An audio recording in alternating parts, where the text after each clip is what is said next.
Hi everyone, welcome to IMA. हम लोगों ने आपके लिए रियल एनालिसिस का कोर्स स्टार्ट किया था फॉर DSSB टीजीटी। एंड ये जो कोर्स है ना सिर्फ टीजीटी के लिए होगा बल्कि कोई भी टीचिंग का एग्जाम हो, लाइक पीजीटी, आरपीएससी या फिर यूपी, टीजीटी, पीजीटी, जहाँ कहीं पर भी रियल एनालिसिस पूछा जाता है उसके लिए ये कोर्स सफिशिएंट रहने वाला है। रियल एनालिसिस में ऑलरेडी हमारे 2 लेक्चर्स हो चुके हैं। फर्स्ट लेक्चर में हमने सेट थ्योरी पर बात की थी एंड सेकंड लेक्चर में हमने इस पर बेस्ड पीवाईक्यूज डिस्कस किए थे। तो अगर आपने हमारे ये दोनों लेक्चर्स नहीं देखे हैं तो डिस्क्रिप्शन में लिंक ऐड कर दिया है, वहां से जाकर के आप हमारे ये दोनों लेक्चर्स देख सकते हो। साथ ही साथ हमारा ओडी का कोर्स भी स्टार्ट हो गया है, तो ओडी के कोर्स भी की भी प्लेलिस्ट मैंने डिस्क्रिप्शन में ऐड कर दी है, वहां से जाकर के आप हमारे ओडी के कोर्स को भी ज्वाइन कर सकते हो। अब बात करते हैं आज के लेक्चर के बारे में। आज का हमारा टॉपिक है रिलेशंस का। तो हम आज बात करेंगे कि रिलेशंस होता क्या है। सबसे पहले इसको डिफाइन करेंगे एंड देन इसके टाइप्स के बारे में बात करेंगे and then different types of relations की काउंटिंग के बारे में बात करेंगे एंड इन द एंड हम लोग रिलेशंस के पीवाईक्यूज भी डिस्कस करने वाले हैं।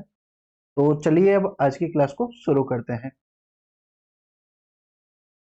तो सबसे पहले हम डिफाइन करते हैं कि रिलेशंस होता क्या है। तो let A and B are two non empty sets.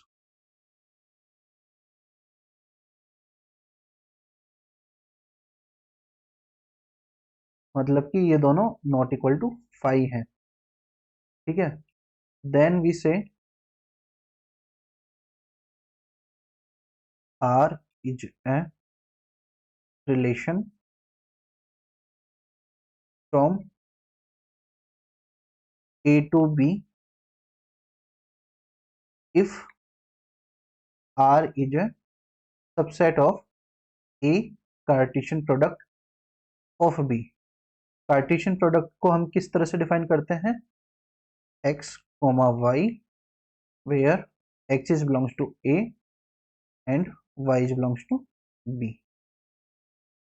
तो अगर R हमारा सबसेट है A Cartesian product of B का, तो हम कहेंगे कि R हमारा एक रिलेशन है from A to B।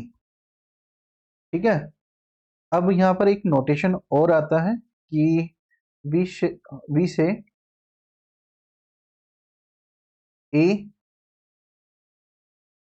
Is related to B if A comma B belongs to R। इसका जो नोटेशन होता है इसको हम इस तरह से भी लिखते हैं, A related to B if A comma B belongs to R। ठीक है, अगर A comma B belongs to R है तो हम कहेंगे कि A रिलेटेड टू B है। ठीक है, अब हम लोग इस डेफिनेशन को एक एग्जाम्पल की मदद से समझते हैं कि रिलेशन होता क्या है। रिलेशन कुछ भी नहीं, बस एक सबसेट होता है A Cartesian product of B का। एक एग्जांपल ले लेते हैं। Let A be the set 1, 2, 3 and B हम ले लेते हैं x and y। Then A Cartesian product of B हमारा क्या आएगा? 1 and x, 1 and y, then 2, x, 2, y, 3, x, 3, y। तो अब आप इस सेट का कोई भी सबसेट ले लो, वो हमारा रिलेशन बन जाएगा फ्रॉम ए टू बी। तो लेट आर हमारा कोई रिलेशन है, इसको R1 से डिनोट कर देते हैं पर अभी, क्योंकि हम और भी एग्जांपल लेने वाले हैं। तो हम 1, x एंड 2, y ये एक सबसेट ले लेते हैं ए क्रॉस बी का। तो ये R1 जो है हमारा एक रिलेशन बन जाएगा रिलेशन ए टू बी। तो आप देख ही रहे होंगे कि यहाँ पर हम मल्टीपल ऑफ सबसेट्स ले सकते हैं कि R1 कोई यूनिक रिलेशन नहीं होगा ए टू बी।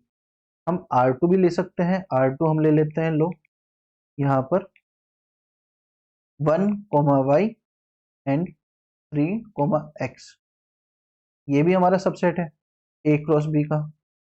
तो कोई एक ही रिलेशन होगा ए से बी, ऐसा जरूरी नहीं है। रिलेशन कोई भी दो सेट में बहुत सारे रिलेशन पॉसिबल है। ठीक है, तो हम इनकी काउंटिंग भी करेंगे बाद में कि टोटल कितने रिलेशंस पॉसिबल होते हैं। बट यहाँ पर फॉर एग्जांपल आप देख ही पा रहे हैं कि R1 एक अलग रिलेशन है, R2 एक अलग रिलेशन है। तो ओवरऑल बात यही है कि ए क्रॉस बी का हम कोई भी सबसेट ले लेते हैं तो वो हमारा एक रिलेशन बन जाता है ए से बी में। ठीक है, अब बात करते हैं हम रिलेशन की डोमेन एंड कोडोमेन के बारे में। तो रिलेशन का डोमेन क्या होता है पहले ये देख लेते हैं।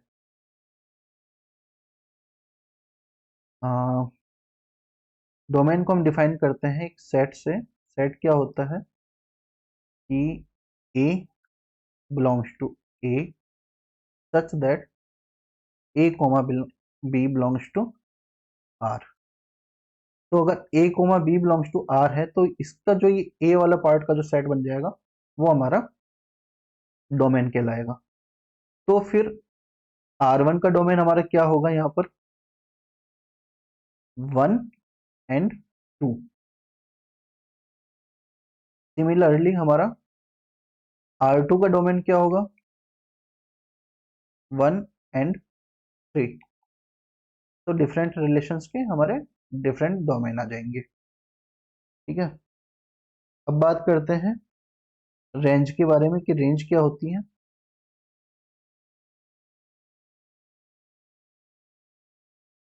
रेंज को हम इस तरह से डिफाइन करते हैं, ये एक सबसेट होता है, ये तो डोमेन तो सबसेट होता है ए का, रेंज हमारा सबसेट होता है बी का। B is belongs to B such that A comma B belongs to R. ठीक है, A comma B belongs to R है तो हम कहेंगे कि ये जो सेट है हमारा, ये हमारा रेंज का सेट बन जाएगा। यहाँ पर हम R1 एंड R2 के लिए रेंज को डिफाइन कर लेते हैं। रेंज का नोटेशन कुछ इस तरह से देखा जाता है इन जनरल। तो हम R1 का देखते हैं कि R1 का रेंज क्या होना चाहिए यहाँ पर। तो यहाँ पर R1 का रेंज होगा x, y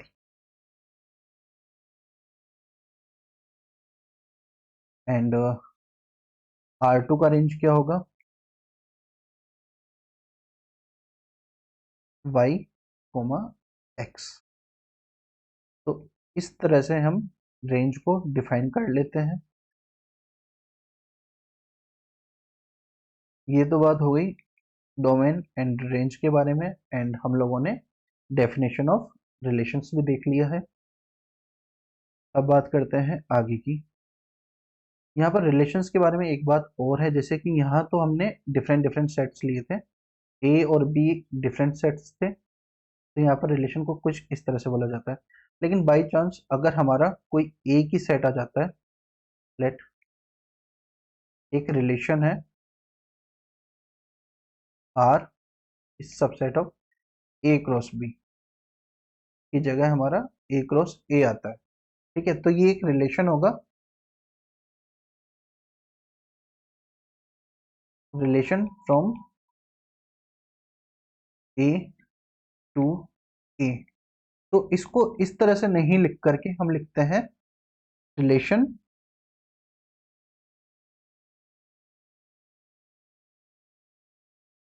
ऑन ए। इस तरह से हम इन जनरल कहते हैं कि ये रिलेशन हमारा are is subset of A cross ए है। ठीक है, ज्यादातर हम लोग जो डेफिनेशंस लिखते हैं, टाइप्स की बात करते हैं, वो हम रिलेशन ऑन ए के बारे में ही बात करते हैं, जहाँ पर ये दोनों सेट सेम ही होते हैं, वहीं पर ही हम लोग टाइप्स भी डिफाइन करते हैं। अब बात करते हैं आगे की कि इनवर्स रिलेशन क्या होता है।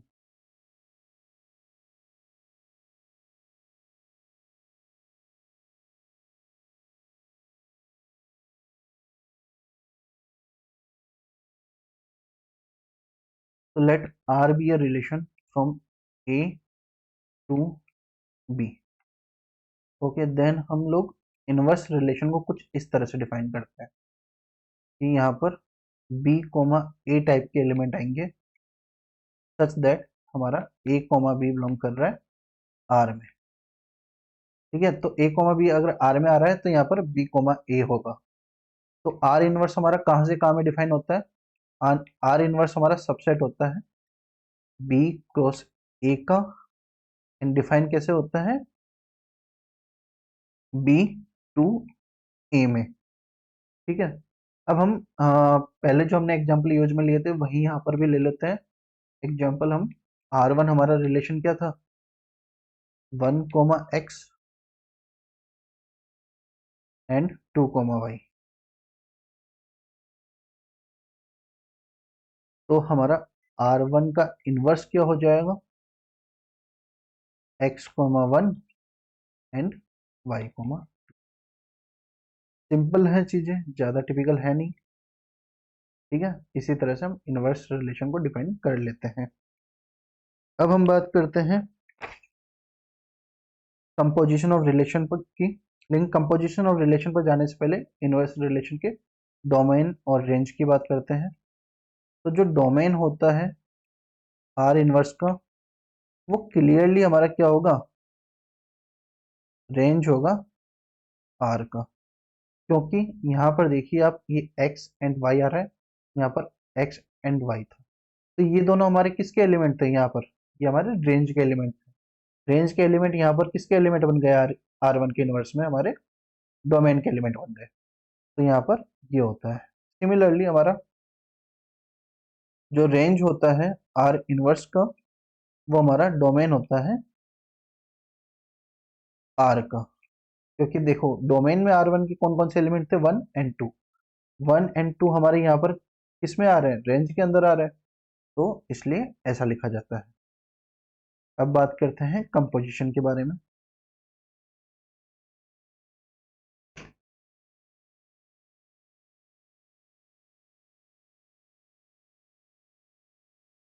Composition of relations.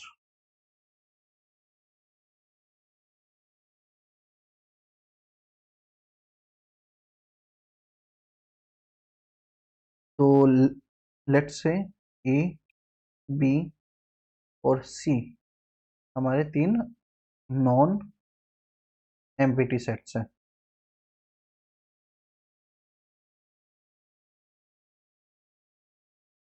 ठीक है, यहाँ पर हम एक बात ध्यान रखिएगा आप हमेशा कि जो रिलेशन की बात करते हैं हम नॉन एम्प्टी सेट्स के ऊपर ही करते हैं। ठीक है, एंड लेट आर वन हमारा रिलेशन है from A to B, and R two हमारा रिलेशन है कहाँ से? B to C. ठीक है, तो हम डिफाइन करते हैं R one of R two. इसको किस तरह से डिफाइन करेंगे हम लोग कि लेट्स से कि ए अगर हमारा रिलेटेड टू बी है एंड बी हमारा रिलेटेड टू सी है, तो इसमें हमारा ए और सी ये दोनों एलिमेंट आएंगे। तो इसको कुछ इस तरह से हम लिख सकते हैं कि ए कोमा सी होगा अगर such that A related to B है and B related to C है। ठीक है, अगर ये दोनों कंडीशन होल्ड करेगी तो यहाँ पर ए कोमा सी टाइप के एलिमेंट आएंगे। ठीक है, इस तरह से हम डिफाइन करते हैं आर ऑफ सी को।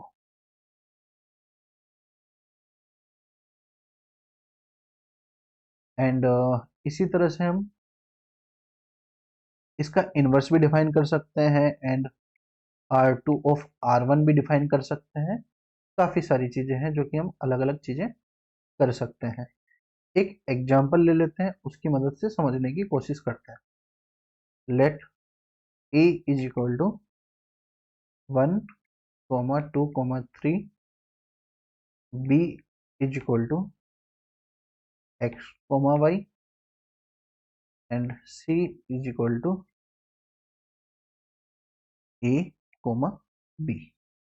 ठीक है, एंड एक रिलेशन ले लेते हैं हम R1 ए से बी में कुछ इस तरह का 1 comma X and 2 comma Y and 3 comma X, इस तरह का रिलेशन ले लेते हैं। क्लियरली आप देख पा रहे हैं कि एक सबसेट है ए क्रॉस बी का।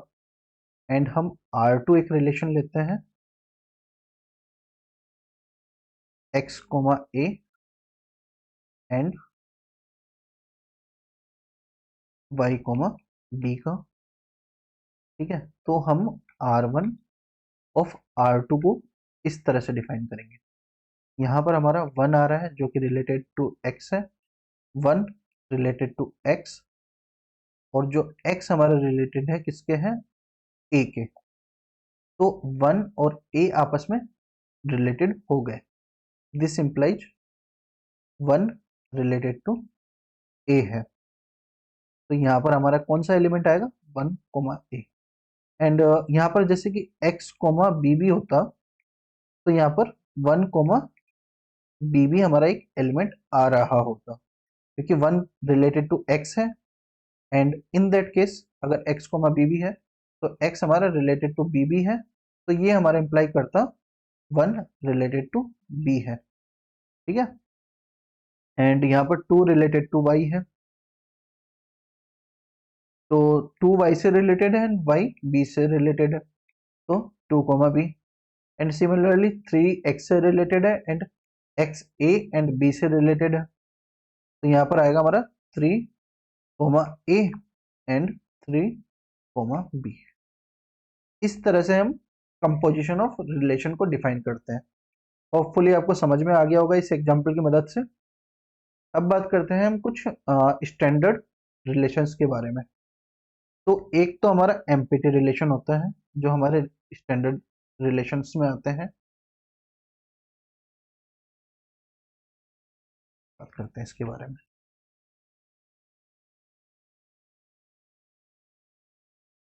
एक तो हमारा हो जाता है एम्पिटी रिलेशन।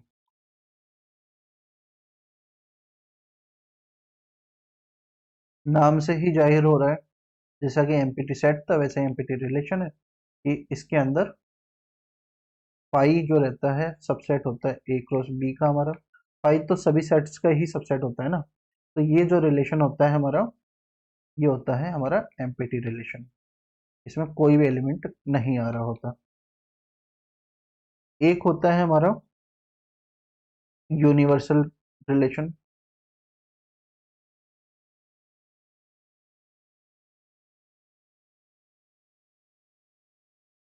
इसके अंदर हमारे ए क्रॉस बी के सारे ही एलिमेंट आ जाते हैं। तो अगर आर हमारा ए क्रॉस बी के बराबर हो जाए तो ऐसे में हम आर को क्या कहेंगे, यूनिवर्सल रिलेशन।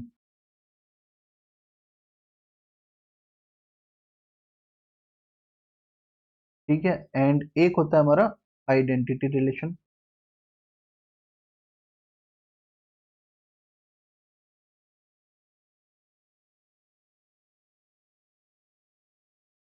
नाम से ही आपको आइडिया लग रहा होगा कि ये आइडेंटिटी रिलेशन कौन सा होता है।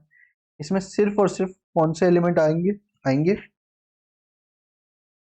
ए कोमा ए टाइप के। सिर्फ और सिर्फ ए कोमा ए टाइप के एलिमेंट अगर आते हैं हमारे, A comma A belongs to R है। ठीक है, जहां हमारा ए बिलोंग्स टू ए है।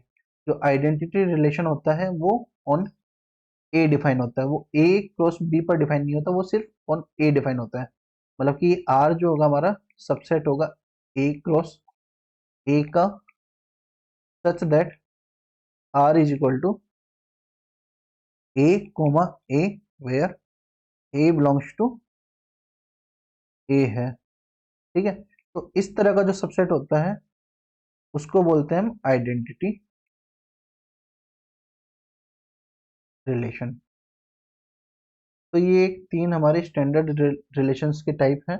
इसके आगे भी हम रिलेशंस की और भी टाइप देखेंगे। तो यहाँ से ये सारी चीज़ें आप लोगों को समझ में आ रही होंगी। ठीक है, तो अब हम बात करते हैं नंबर ऑफ रिलेशंस के बारे में। नंबर ऑफ रिलेशंस होता क्या है? तो देखो, नंबर ऑफ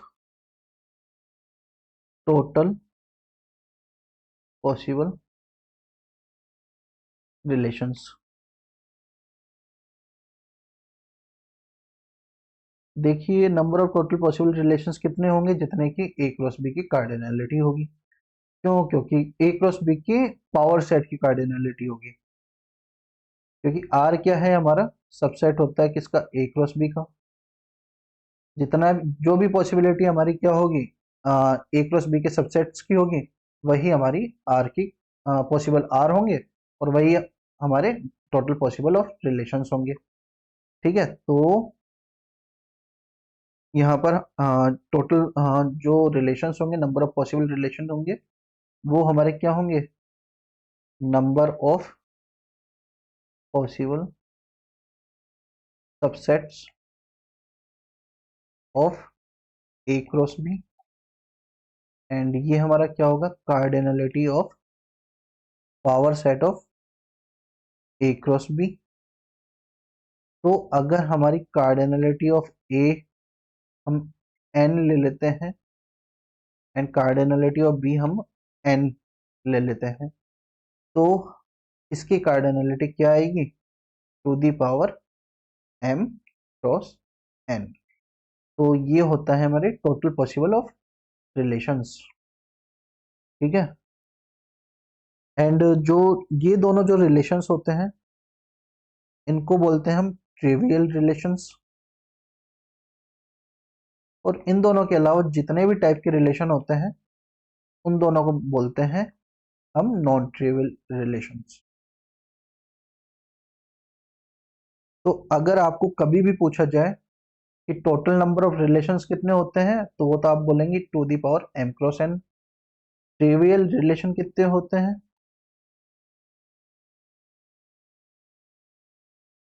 वो होते हैं दो। एंड नॉन ट्रिवियल रिलेशन कितने होते हैं?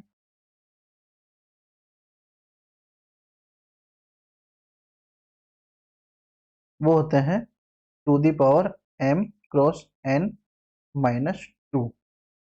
ठीक है, एंड अगर आपको पूछा जाए कि टोटल नॉन एम्पिटी रिलेशंस कितने होते हैं,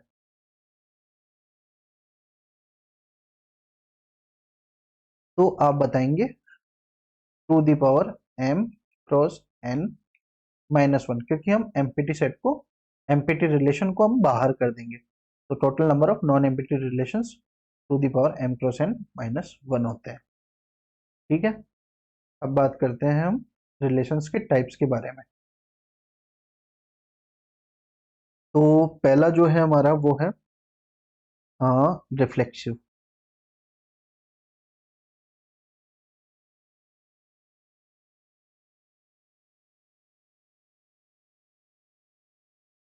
तो हम रिफ्लेक्सिव रिलेशन डिफाइन करें इससे पहले हम देख लेते हैं कि हम रिलेशंस डिफाइन कहाँ कर रहे हैं। Let R be a relation on A, which means R is a subset of A cross A। ठीक है, तो इस पर हम लोग रिफ्लेक्सिव रिलेशन को अभी डिफाइन करेंगे, और बाकी सारे रिलेशंस को भी हम A क्रॉस A पर ही डिफाइन करने वाले हैं। और टाइप्स को इन्हीं पर, इन टाइप्स की जो हम बात करेंगे वो इसी तरह के रिलेशंस के बारे में हम करेंगे। तो रिफ्लेक्सिव रिलेशंस हमारे कौन से होते हैं कि अगर हमारा इस तरह के सारे element A comma A belongs to R हो, और all A belongs to A हो, तो अगर इस तरह के जो रिलेशंस रहते हैं उसको बोलते हैं हम रिफ्लेक्सिव रिलेशन। कि मतलब ये वाला एलिमेंट तो हो ही हो, इसके अलावा बाकी चाहे कोई हो चाहे नहीं हो, इससे हमें मतलब नहीं है। ठीक है, बट ये वाला जो एलिमेंट होना, ये वाला एलिमेंट का ए के आर के अंदर होना सबसे ज्यादा जरूरी है, तो हम कहेंगे कि ये रिफ्लेक्सिव रिलेशन है। अदरवाइज वो रिफ्लेक्सिव रिलेशन नहीं है। एग्जाम्पल देख लेते हैं कि हम ए ले लेते हैं हमारा 1 2 3। ठीक है, ए क्रॉस ए में कितने एलिमेंट होंगे? टोटल 9 एलिमेंट होंगे। तो अब इसका हम कोई भी एक सबसेट उठा लेते हैं, आर आर वन ले लेते हैं, और भी बाकी सबसेट्स के बारे में हम बात करेंगे। तो पहला सबसेट हम देख लेते हैं, 1, 2, 1, 1, 1, 3,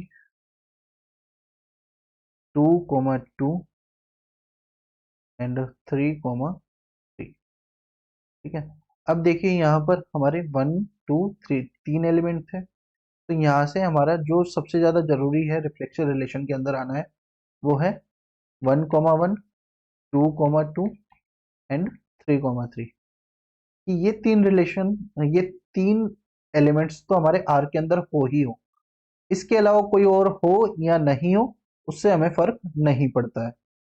यहाँ देखिए 1, 1 भी हमारा इसके अंदर आ रहा है, 2, 2 भी इसके अंदर आ रहा है, एंड 3, 3 भी इसके अंदर आ रहा है। ठीक है, तो ये हमारा रिफ्लेक्सिव रिलेशन हो जाएगा। अब बात करते हैं एक और रिलेशन के बारे में, जहाँ हमारा 1, 2 आ रहा है, 1, 1 आ रहा है, 2, 2 भी आ रहा है, एंड 3, 1 भी आ रहा है। ठीक है। अब यहाँ पर देखिए हमारा 3, 3 इस सेट के अंदर नहीं है, तो ये हमारा रिफ्लेक्सिव रिलेशन भी नहीं होगा, नॉट है रिफ्लेक्सिव रिलेशन, दिस इज और रिफ्लेक्सिव रिलेशन। ठीक है। अब बात करते हैं इररिफ्लेक्सिव रिलेशन के बारे में।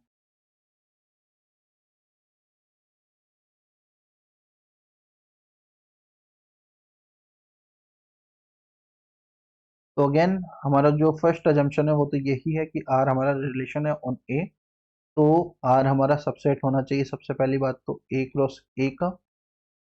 एंड सेकंड कंडीशन हमारी क्या आ रही है कि ए कोमा ए इस तरह के रिलेशन जो है does not belong to R हो, for all A belongs to. ठीक है। तो इस तरह के जो एलिमेंट हैं वो आर के अंदर नहीं होने चाहिए, बाकी कोई और हो या नहीं हो उससे हमें फर्क नहीं पड़ता है। ठीक है।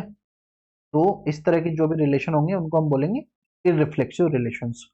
तो जैसे कि यहाँ पर जो हमारा आर वन है उसके अंदर भी 1, 1, 2, 2 एंड 3, 3 था, तो ये हमारा इररिफ्लेक्सिव रिलेशन नहीं है।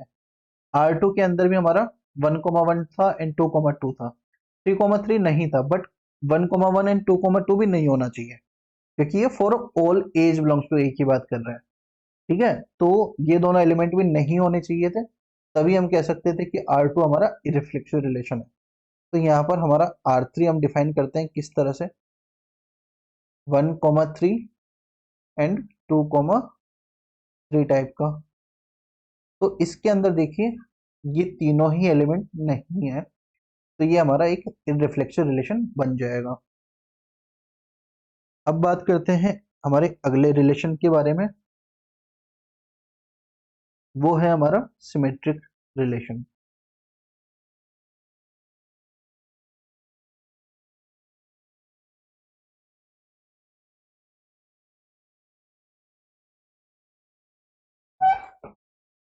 तो अगेन हमारी फर्स्ट कंडीशन तो यही है कि आर हमारा क्या है, सबसेट है ए क्रॉस बी का। ठीक है। तभी तो हाँ ए क्रॉस ए का, तभी तो हम इसको रिलेशन बोलेंगे। सेकंड हमारी कंडीशन क्या है कि अगर A comma B belongs to R है,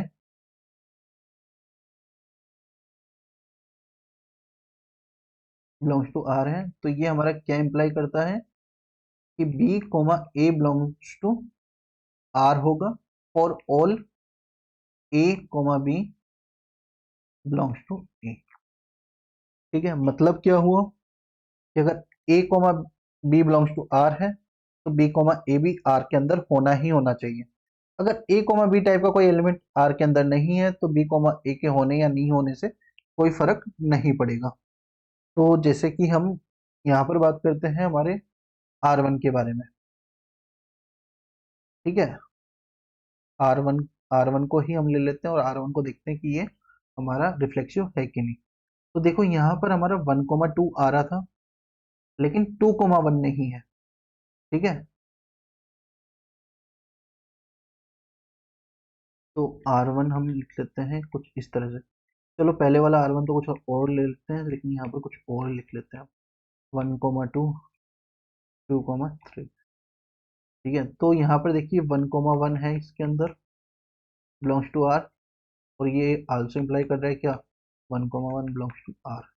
सिमिलरली यहाँ पर 1,2 बिलोंग्स टू आर है, but that does not imply कि 2,1 बिलोंग्स टू आर।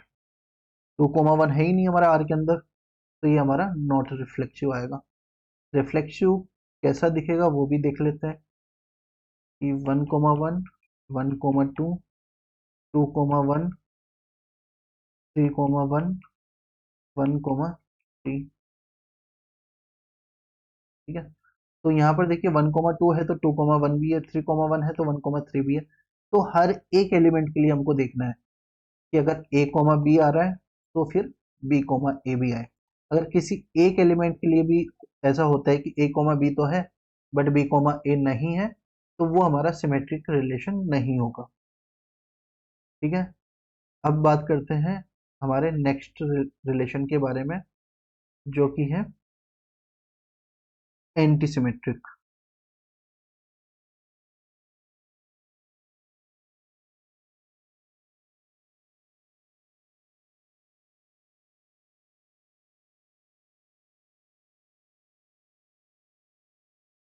तो एंटी सिमेट्रिक रिलेशन क्या होता है हमारा, कि हमारा आर कोई रिलेशन है ए से ए में, देन हम इसको एंटी सिमेट्रिक बोलेंगे अगर हमारा a, b belongs to R है एंड b, a भी आर के अंदर है। तो ये दोनों बातें हमारा क्या इंप्लाई करनी चाहिए कि a is equal to b है। ठीक है, अगर ऐसा नहीं होता है तो हमारा वो एंटी सिमेट्रिक रिलेशन नहीं होगा। मतलब क्या हुआ, एक एग्जांपल देख लेते हैं। R1 कुछ इस तरह से डिफाइन करते हैं, 1,1, 2,3। यहाँ पर हमारा ए वही सेट है ओवरऑल, सभी रिलेशन में हम ए को यही मान करके चल रहे हैं। ठीक है, 3,3, 3,1, ये एक एग्जांपल ले लेते हैं। इसको देखते हैं ये एंटीसिमेट्रिक है कि नहीं। तो देखिए 1,1 है। ठीक है, इसका रिवर्स भी 1,1 ही होगा, दोनों के दोनों है। एंड ये इंप्लाई कर रहे हैं कि हमारे दोनों के दोनों ए एंड बी दोनों बराबर है। ठीक है, तो यहाँ पर तो हमारी पहली कंडीशन, पहले एलिमेंट के लिए तो हमारी कंडीशन सेटिस्फाई कर जा रही है। सेकंड क्या है, 2,3 सेट के अंदर है, तो हमारा 3,2 सेट के अंदर है ही नहीं। ठीक है, तो जब ये सेट के अंदर है ही नहीं तो हम अगली कंडीशन के बारे में बात ही क्या करेंगे। तो ये 2,3 के सेट के अंदर होने या नहीं होने से कोई फर्क नहीं पड़ रहा है। अगर यहाँ पर 3,2 होता तब हम चेक करते कि ये 2 एंड 3 बराबर है कि नहीं। 2 एंड 3 बराबर होंगे ही नहीं तो फिर वो एंटीसिमेट्रिक नहीं होगा। बट जब हमारा 3,2 सेट के अंदर है ही नहीं तो हमको कंडीशन चेक करने की जरूरत भी नहीं है। ठीक है, सिमिलर वे में हमारा 3,3 सेट के अंदर है, इसका रिवर्स 3,3 भी सेट के अंदर है, और ये इंप्लाई कर रहा है कि 3 इज इक्वल टू 3 है। 3,1 भी हमारा सेट के अंदर है। अब देखिए अगेन 1,3 हमारा सेट के अंदर है ही नहीं, तो हमको कंडीशन चेक करने की जरूरत ही नहीं है ये वाली। जब ये एलिमेंट नहीं है तो ये जरूरत नहीं है चेक करने की। अगर ये होता तो इसका इंप्लाई करना जरूरी होता कि ए इक्वल टू बी है। जब नहीं है तो नहीं है, हमें आगे की बात चेक करने की जरूरत नहीं है। एंड 3,1 के हमारे रिलेशन के अंदर होने या नहीं होने से कोई फर्क नहीं पड़ रहा है। हाँ, अब ये देखते हैं कि अगर 1,3 भी सेट के अंदर होता तो क्या होता। तो इस केस में तो देखो, इस केस में तो ये हमारा एंटी सिमेट्रिक रिलेशन बन जाएगा। ठीक है, इस केस के लिए हमारा ये एंटी सिमेट्रिक रिलेशन बन जाएगा। बट अगर यहाँ यहीं पर ही अगर हम बात करें, हम यहाँ पर 1,3 को ऐड कर देते हैं। ठीक है, तब क्या होता, तब हमारा 3,1 भी सेट के अंदर आ रहा होता एंड 1,3 भी हमारा सेट के अंदर आ रहा होता। बट यहाँ पर ये क्या इंप्लाई नहीं कर रहा कि 1 इज इक्वल टू 3 है। ऑफकोर्स 1 हमारा 3 के बराबर नहीं होता है, तो ये हमारा एंटीसिमेट्रिक रिलेशन नहीं होता। बट अगर हमारा 1,3 अगर सेट के अंदर नहीं होगा तो फिर 3,1 के सेट के अंदर होने या नहीं होने से कोई फर्क नहीं पड़ रहा होगा। ठीक है, चलो अब बात करते हैं हमारे नेक्स्ट रिलेशन के बारे में, जो कि है एसिमेट्रिक रिलेशन।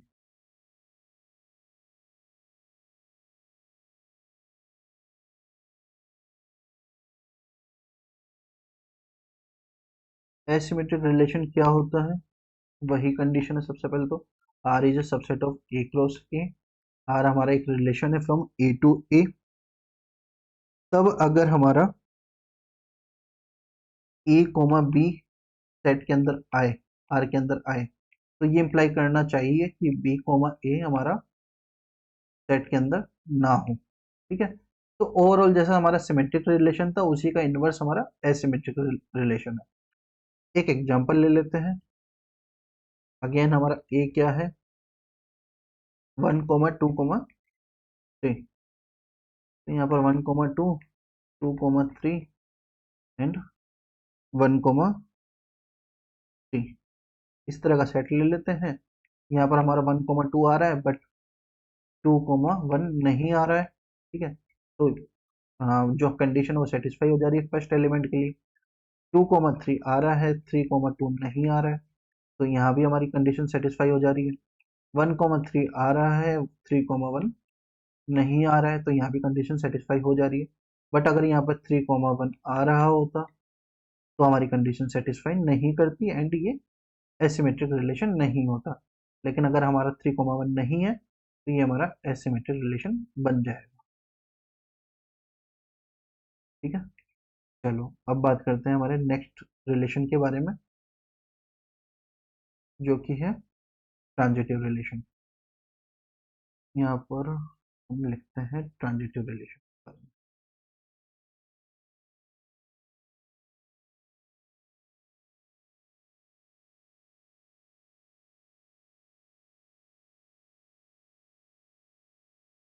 तो ट्रांजिटिव रिलेशन क्या होता है ये देख लेते हैं कि पहले तो आर हमारा सबसेट हो ए क्रॉस ए का, मतलब आर हमारा रिलेशन है फ्रॉम ए टू ए।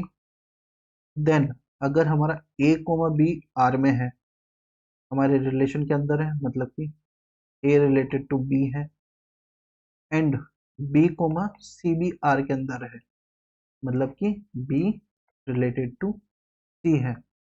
तो ये दोनों बातें हमारी क्या इंप्लाई कर रही है कि ए कोमा सी भी हमारा रिलेशन के अंदर होना ही होना चाहिए। ठीक है, मतलब कि ए रिलेटेड टू सी होना ही होना चाहिए, तो हमारा ये जो रिलेशन है ट्रांजिटिव रिलेशन कहलाता है। एग्जाम्पल क्या होगा इसका हमारे पास? लेट 1,2, 2,3, 1,3,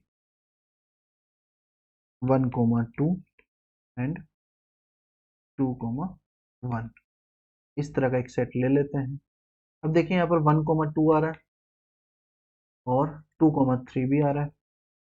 ठीक है, 1 रिलेटेड है 2 से, 2 रिलेटेड है 3 से, तो 1 का 3 से भी रिलेटेड होना ही चाहिए। ए रिलेटेड टू बी है, बी सी से रिलेटेड है, तो ए एंड सी रिलेटेड होने चाहिए। तो यहाँ पर ये दोनों क्या इंप्लाई करने चाहिए हमारे? 1 रिलेटेड है सी से, 3 से। ठीक है, तो 1,3 हमारे सेट के अंदर होना चाहिए, जो कि है, तो यहाँ पर हमारी कंडीशन सेटिस्फाई कर जा रही है। सेकेंड चीज क्या होनी चाहिए फिर? 2,3 के लिए देखते हैं हम।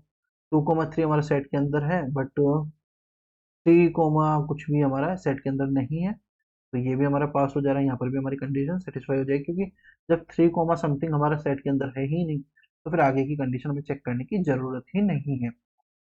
अब बात करते हैं नेक्स्ट एलिमेंट के बारे में, 1,3 के बारे में।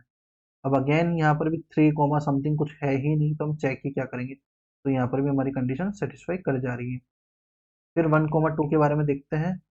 हाँ, यहाँ पर 1,2 हमारा आ रहा है। ओके, 1,2 तो यहाँ भी ले लिया हमने, यहाँ भी ले लिया, एक ही जगह लेना काफी था। ठीक है, तो हम 2,1 के बारे में देखते हैं।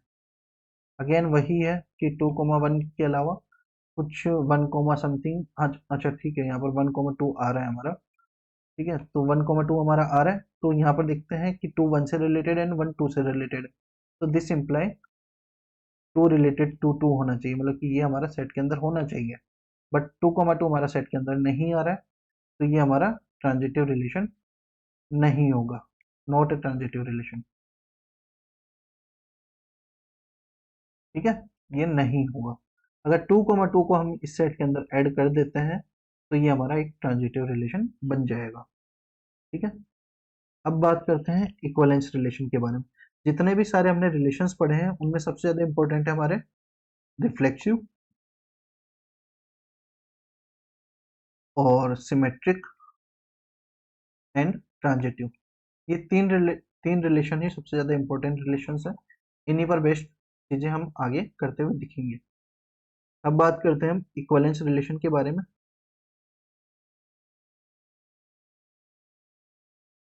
इक्विवेलेंस रिलेशन के बारे में हम लोग ग्रुप थ्योरी में भी काफी सारी बातें कर रहे होंगे, तो इक्विवेलेंस रिलेशन को समझना काफी ज्यादा जरूरी है। तो आर हमारा एक रिलेशन है फ्रॉम ए टू ए, मतलब कि R is a relation from A to A is called an equivalence relation.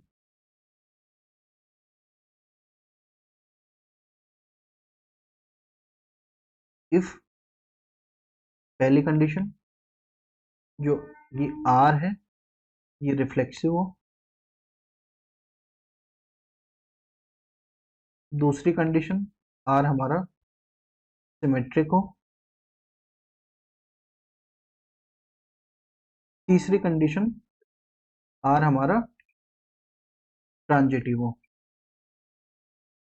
ठीक है, रिफ्लेक्सिव मतलब कि A comma A belongs to R हो और all A belongs to A. Symmetric मतलब A comma B belongs to R है, तो this would imply B comma A भी हमारा आर के अंदर होना चाहिए और all A comma B belongs to R. Transitive मतलब ए कोमा बी आर के अंदर है, बी कोमा सी भी आर के अंदर है, तो ये दोनों चीज क्या इंप्लाई करनी चाहिए कि ए कोमा सी भी हमारा आर के अंदर हो ही हो। ठीक है, for all A comma B comma C belongs to A. यहाँ पर भी ए आएगा, यहाँ पर हमने आर लिख दिया। ए कोमा बी तो हमारा ए के अंदर से ही तो आ रहा है। ठीक है, तो इस तरह के जो रिलेशन होते हैं उनको बोलते हैं हम इक्विवेलेंस रिलेशन। ठीक है, इक्विवेलेंस रिलेशन का एक एग्जांपल देख लेते हैं। R is equal to 1,1 2,3 1,3 2,2 3,3। ठीक है, ए हमारा क्या है यहाँ पर 1,2,3। ठीक, तो ये देखिए यहाँ पर 1,1 आ रहा है, 2,2 आ रहा है, 3,3 आ रहा है। ठीक है, तो ये रिफ्लेक्सिव तो हो जाएगा। ठीक है ना, देन फिर हम बात करते हैं सिमेट्रिक के बारे में। 1,1 आ रहा है एंड इसका रिवर्स 1,1 सेट के अंदर है। 2,3 आ रहा है बट 3,2 नहीं है इस सेट के अंदर। ठीक है, तो ये ट्रांजिटिव नहीं होगा, ट्रांजिटिव नहीं होगा। ठीक है, ट्रांजिटिव नहीं, सिमेट्रिक नहीं होगा, ये सिमेट्रिक नहीं होगा। ये जो रिलेशन है हमारा सिमेट्रिक नहीं होगा। ट्रांजिटिव के बारे में देखते हैं।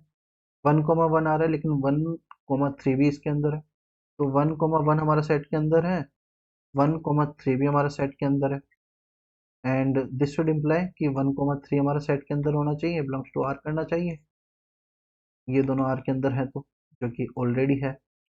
देन हमारा 2,3 सेट के अंदर है, 3,3 सेट के अंदर है,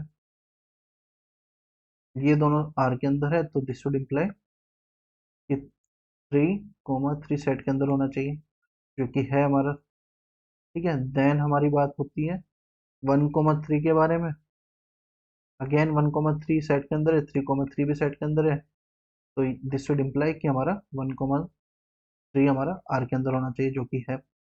देन 2,2 के ऊपर बात करते हैं कि 2,2 हमारा, हाँ 2,2 हमारा सेट के अंदर है, 2,3 भी हमारा सेट के अंदर है, तो दिस शुड इम्प्लाई कि 2,3 हमारा सेट के अंदर होना चाहिए, तो ये है हमारा ऑलरेडी सेट के अंदर। सिमिलर वे में 3,3 के बारे में भी हम बात कर पाएंगे। ठीक है, तो ये जो हमारा रिलेशन है, जो हमारा ट्रांजिटिव रिलेशन हो जाएगा। तो ओवरऑल जो ये रिलेशन है हमारा, रिफ्लेक्सिव तो है, ट्रांजिटिव भी है, बट ये हमारा सिमेट्रिक नहीं है। तो ये हमारा सिमेट्रिक नहीं है, तो इस वजह से ये हमारा इक्विवेलेंस रिलेशन भी नहीं होगा।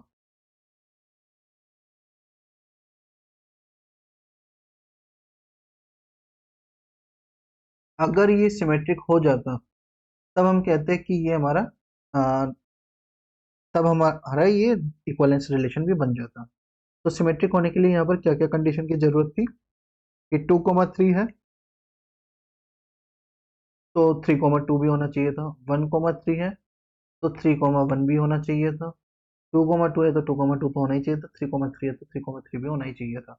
तो अगर ये दोनों एलिमेंट भी अगर इस सेट के अंदर आ जाते, हाँ इन दोनों एलिमेंट को जब हम इंसर्ट करते हो, तो उसके बाद हमको ये भी देखना पड़ता कि इसके साथ ये ट्रांजिटिव को सेटिस्फाई करता है कि नहीं करता। अगर इन दोनों को इंसर्ट करने के बाद ये ट्रांजिटिव को भी सेटिस्फाई कर जाता, तो हम कहते हैं कि ये हमारा एक इक्विवेलेंस रिलेशन बन रहा है। ठीक है, तो इस तरह से हम इक्विवेलेंस रिलेशन को डिफाइन करते हैं। अब हम बात करते हैं इक्विवेलेंस क्लास के बारे में। तो लेट्स से कि आर हमारा एक रिलेशन है ए से ए में। ठीक है, relation on A.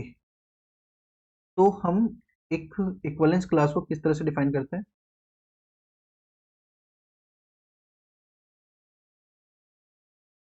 Equivalence class is a subset of A. Equivalence class को हम किसी एक एलिमेंट के लिए डिफाइन करते हैं।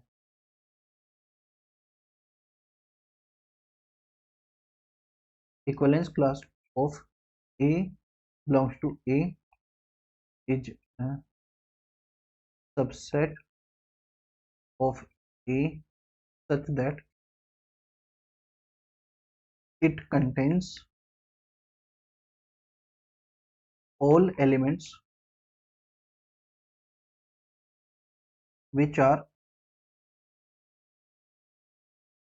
related to A। ठीक है, मतलब क्या हुआ इस बात का, वो भी देख लेते हैं कि एक तो इक्विवेलेंस क्लास को हम कुछ इस तरह से डिनोट करते हैं कि ए की equivalence class with respect to A. A हमारा कहाँ से आ रहा है? सेट ए से। आर हमारा क्या है? रिलेशन है ऑन ए। तो इसकी जो इक्विवेलेंस क्लास है वो कुछ इस तरह से डिफाइन की जाती है कि B belongs to A such that A related to B. तो इसमें वो सारे एलिमेंट आ गए जो कि हमारे रिलेटेड थे ए के। तो इस तरह से कुछ हम इक्विवेलेंस क्लास को डिफाइन करते हैं। इक्विवेलेंस क्लास से रिलेटेड एक काफी ज्यादा इंपॉर्टेंट रिजल्ट है हमारे पास कि अगर कोई भी दो इक्विवेलेंस क्लास है, any two equivalence class are either disjoint, या तो अलग अलग होंगी कंप्लीटली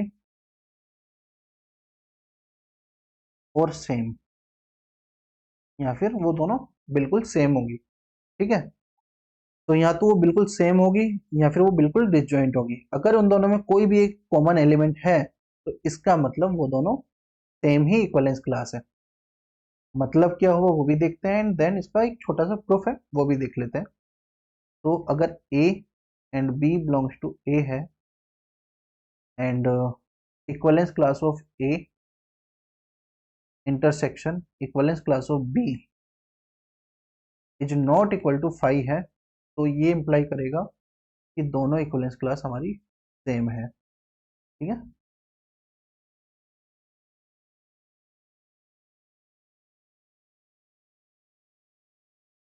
यहाँ तो दोनों की दोनों एम्पिटी होंगी, दोनों का इंटरसेक्शन एम्पिटी आएगा। ठीक है, या फिर अगर नॉन एम्पिटी है तो ये दोनों बराबर होंगे। ठीक है, इसका प्रूफ कुछ इस तरह से देखा जा सकता है कि लेट्स से कि अगर हम मान लेते हैं कि ए की इक्वलेंस क्लास इंटरसेक्शन बी की इक्वलेंस क्लास में कोई एक एलिमेंट आ रहा है, क्या, एक्स। ठीक है, इक्वलेंस क्लास में कौन से एलिमेंट आते हैं, जो कि ए से रिलेटेड है। इसके इक्वलेंस क्लास में कौन से एलिमेंट आएंगे, जो कि बी से रिलेटेड है। तो जो हमारा एक्स होगा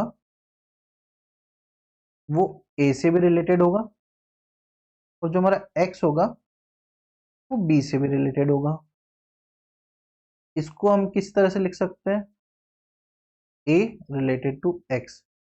क्यों, क्योंकि ये दो मतलब कि आर हमारा क्या था, आर हमारा क्या है यहाँ पर, आर हमारा एक इक्वलेंस रिलेशन है। आर हमारा एक इक्वलेंस रिलेशन है, तभी तो हम इक्वलेंस क्लास के बारे में बात कर रहे हैं। जब आर हमारा इक्वलेंस रिलेशन है तभी तो हम इक्वलेंस क्लास के बारे में बात कर रहे होंगे। तो आर अगर हमारा इक्वलेंस रिलेशन है तो आर हमारा क्या क्या होगा, आर हमारा होगा रिफ्लेक्सिव, सिमेट्रिक एंड ट्रांजिटिव। अगर आर हमारा इक्वलेंस रिलेशन है तो हमारा आर ये तीनों भी होगा। तो एक्स रिलेटेड टू ए है तो ए रिलेटेड टू एक्स भी होगा बाई सिमेट्रिक रिलेशन।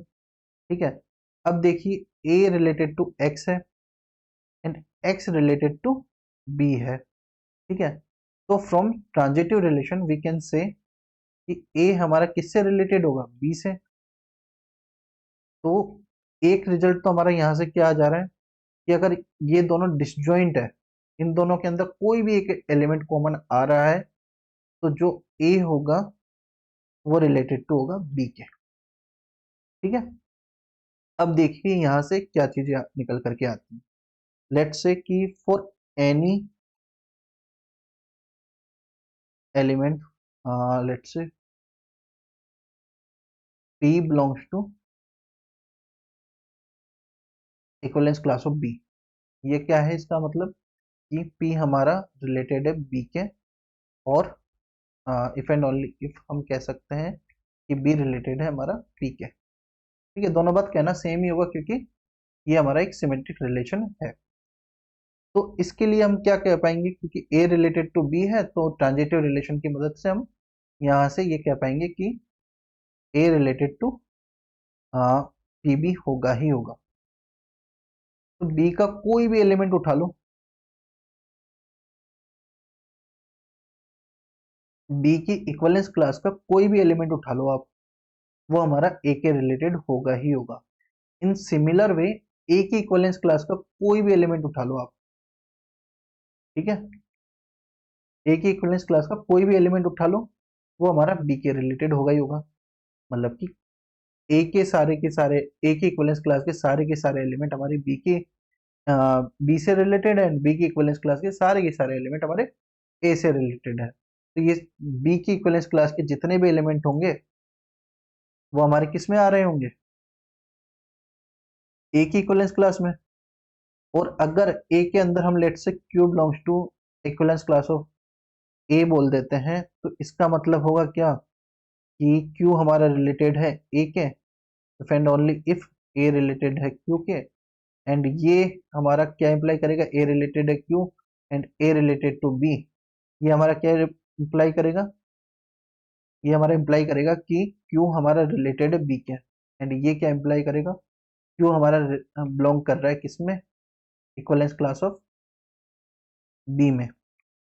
ठीक है, तो ए की इक्वलेंस क्लास के सारे एलिमेंट हमारे बी के अंदर आ रहे हैं, बी की इक्वलेंस क्लास के सारे एलिमेंट हमारे ए के अंदर आ रहे हैं। तो यहाँ से हम कह पाएंगे कि ये दोनों क्लासेस हमारी सेम ही है। ठीक है, तो यहाँ से क्या रिजल्ट हमारा प्रूफ हुआ कि अगर ए और बी कोई दो एलिमेंट है हमारे ए के, और इन दोनों की जो इक्वलेंस क्लास है वो हमारी नॉन एम्प्टी है, नॉट इक्वल टू 5 है, तो ये दोनों की दोनों जो इक्वलेंस क्लास होंगी ये दोनों की दोनों सेम ही होंगी, एंड जो ए एंड बी है ये दोनों एक दूसरे के रिलेटेड होंगे। ठीक है, तो अब बढ़ते हैं आगे। यहाँ पर ये प्रूफ रफली लिखा है, बट आपको समझ में आ ही गया होगा कि यहाँ पर हम कहना क्या चाह रहे हैं। एक बार मैं स्टेटमेंट्स को क्लियरली लिख देता हूँ जिससे कि आपको स्टेटमेंट समझने में आसानी रहे।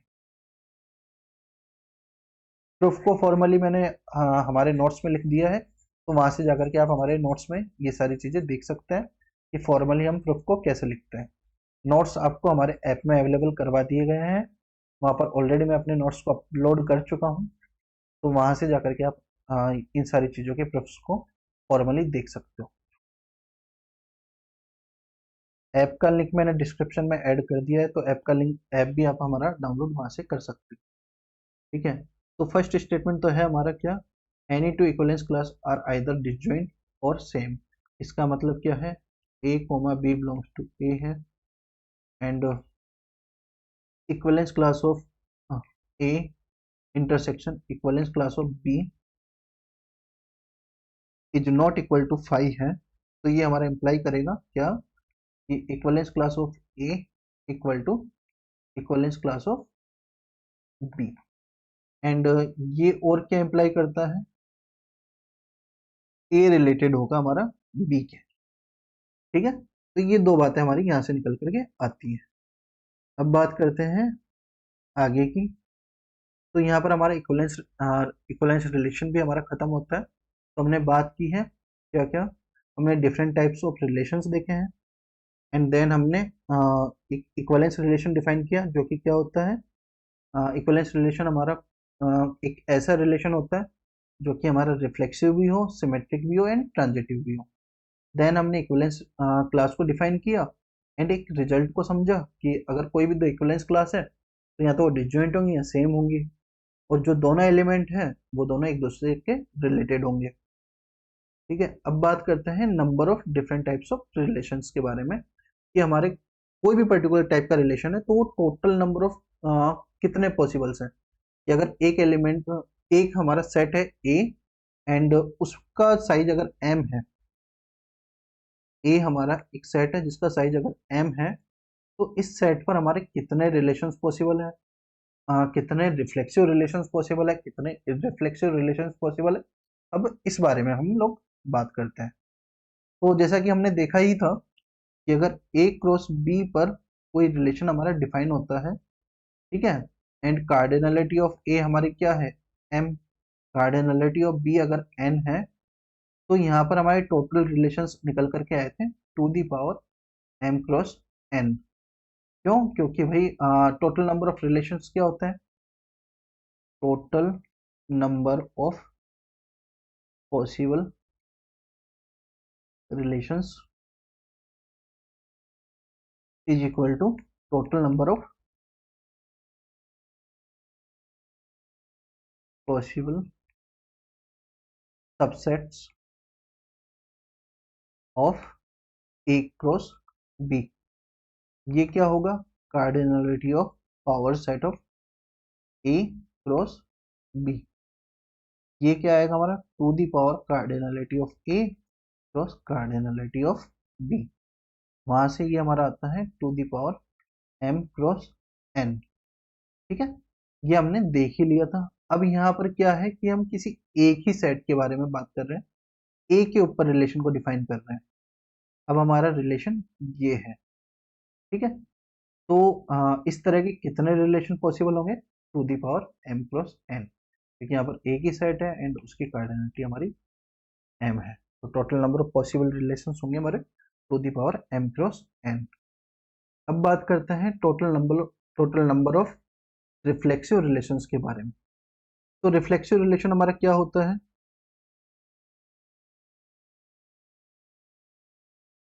रिफ्लेक्सिव रिलेशन में हम रख देते हैं कौन से एलिमेंट की ये तो होना ही होना चाहिए, A comma A belongs to R तो हो ही हो, इसके अलावा कोई और हो चाहे नहीं हो, उससे हमें फर्क नहीं पड़ता है। तो जब हम total number of reflexive relations के बारे में बात करेंगे, तो हम ए कोमा ए टाइप के रिलेशंस को तो उसमें ए कोमा ए टाइप के एलिमेंट को तो हम उसमें ऑलरेडी रख देंगे, इन बाकी के बारे में पॉसिबिलिटीज के बारे में हम चेक करेंगे। तो लेट्स से कि ए हमारा क्या सेट है, A1 A2 and so on AM, ये हमारा सेट है ए, ठीक है।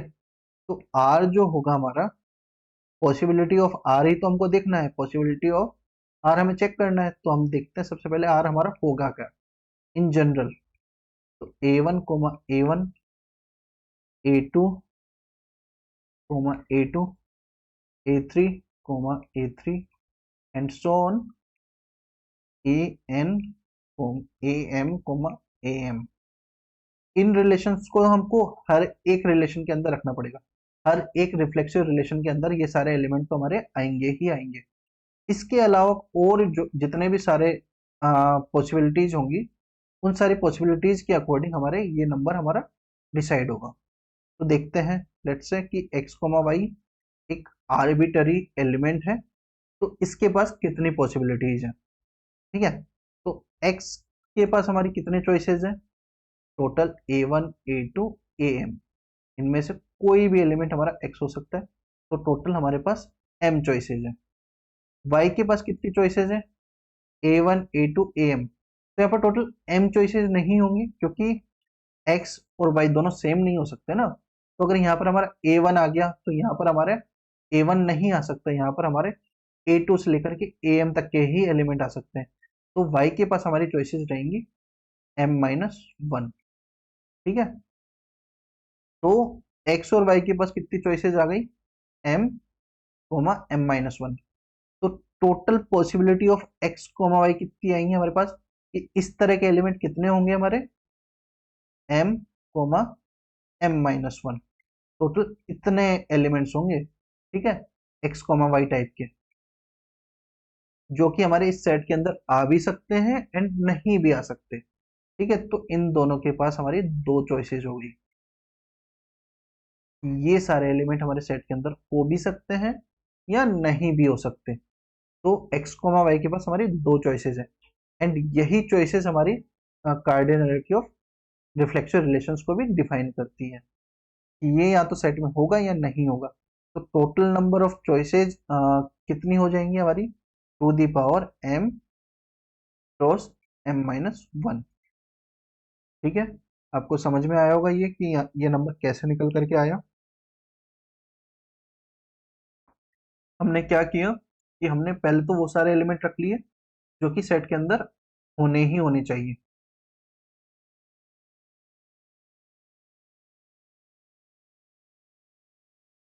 सबसे पहले तो हमने वो सारे एलिमेंट रख लिए जो कि सेट के अंदर होने ही होने चाहिए, कि इनके बिना तो हमारा रिफ्लेक्सिव रिलेशन बन ही नहीं सकता। देन हम वो सारे एलिमेंट के चॉइसेस के बारे में देख रहे हैं कि जो सेट के अंदर हो भी सकते हैं, नहीं भी हो सकते। एक्स के पास हमारी चॉइसेस थी m, y के पास चॉइसेस थी m-1, ठीक है। तो टोटल x कोमा y की जो चॉइसेस आई हमारी कितनी आई, m क्रॉस m-1, ठीक है। अब ये x कोमा y के भी सेट के अंदर होने या नहीं होने पर हमारी दो चॉइसेस निकल करके आती है, ठीक है। और इन्हीं दो चॉइसेस की वजह से हमारी हम लोग आर की कार्डिनलिटी या आर के बारे में, पॉसिबिलिटीज के बारे में बात कर पाएंगे, ठीक है। तो यहाँ पर ये दो चॉइसेस आ रही है हर एक एक्स कोमा वाई के लिए। तो हर एक एक्स कोमा वाई के लिए हमारे पास दो चॉइसेस आ रही हैं, टोटल एक्स कोमा वाई हमारे कितने हैं, m क्रॉस m-1, ठीक है। तो इसलिए हम कहेंगे कि r के लिए हमारी टोटल पॉसिबिलिटीज कितनी आई, to the power m cross m-1।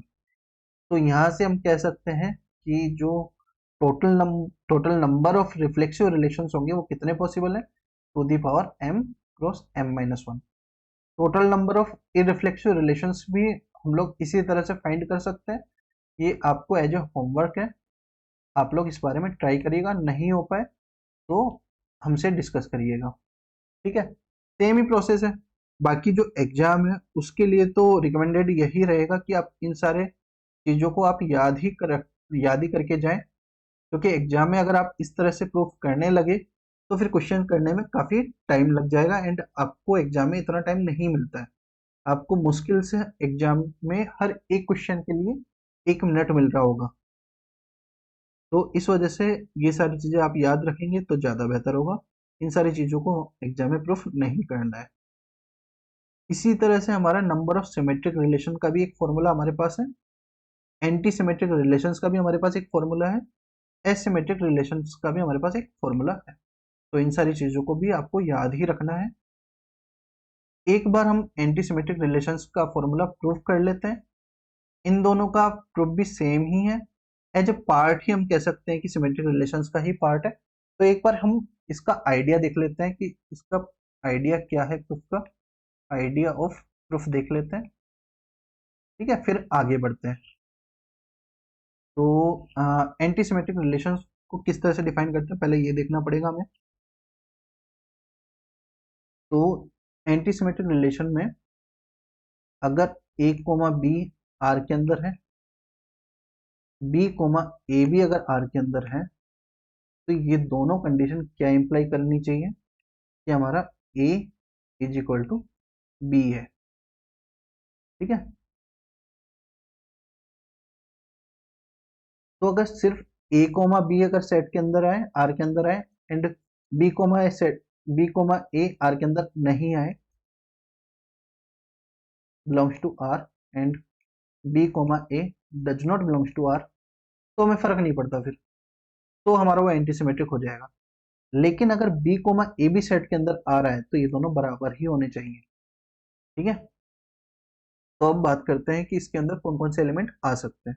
तो सबसे पहली बात, हमारे a कोमा ए टाइप के सारे एलिमेंट्स आर के अंदर आ सकते हैं अगर वो एंटीसिमेट्रिक है, क्योंकि a कोमा ए सेट के अंदर होगा तो इसका रिवर्स a कोमा ए भी होगा, एंड इन दोनों को अगर इम्प्लाई करें तो a इज इक्वल टू ए हमारा आ ही रहा होगा।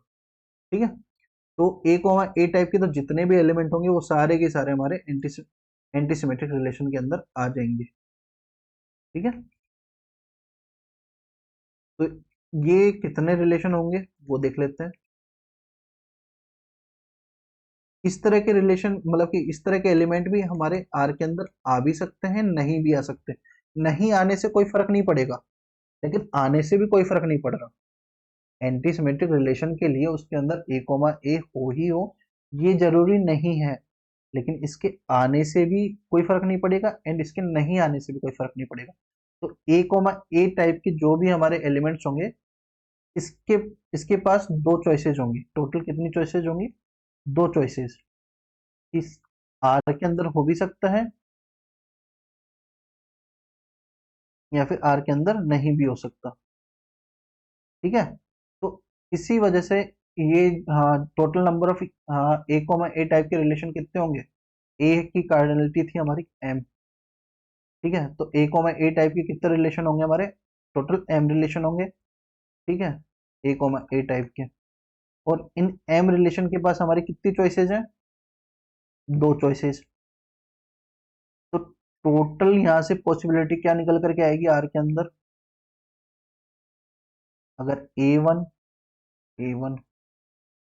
ए to A two and so on A M comma A M, ये सारे रिलेशन सेट के अंदर हो भी सकते हैं, नहीं भी हो सकते, हो भी सकते हैं, नहीं भी हो सकते, हो भी सकते हैं, नहीं भी हो सकते। तो इन सारों सारों से हमारी पॉसिबिलिटी निकलेगी टू दी पावर एम। ठीक है, तो इन सारों से हमारी पॉसिबिलिटी निकलेगी टू दी पावर एम। अब देखते हैं बाकी अदर एलिमेंट्स के बारे में, जहाँ जहाँ हमारे ए कोमा बी टाइप के एलिमेंट है and A is not equal to B है। ठीक है, तो हमारे यहाँ से इसका रिवर्स होगा बी कोमा ए। ओके, तो अब देखिए कि हम इन दोनों एलिमेंट्स को एज ए पेयर देखेंगे, क्योंकि अगर ये दोनों सेट के अंदर आएंगे तो A is not equal to B है। तो अगर हम एक चॉइस लेते हैं कि बहुत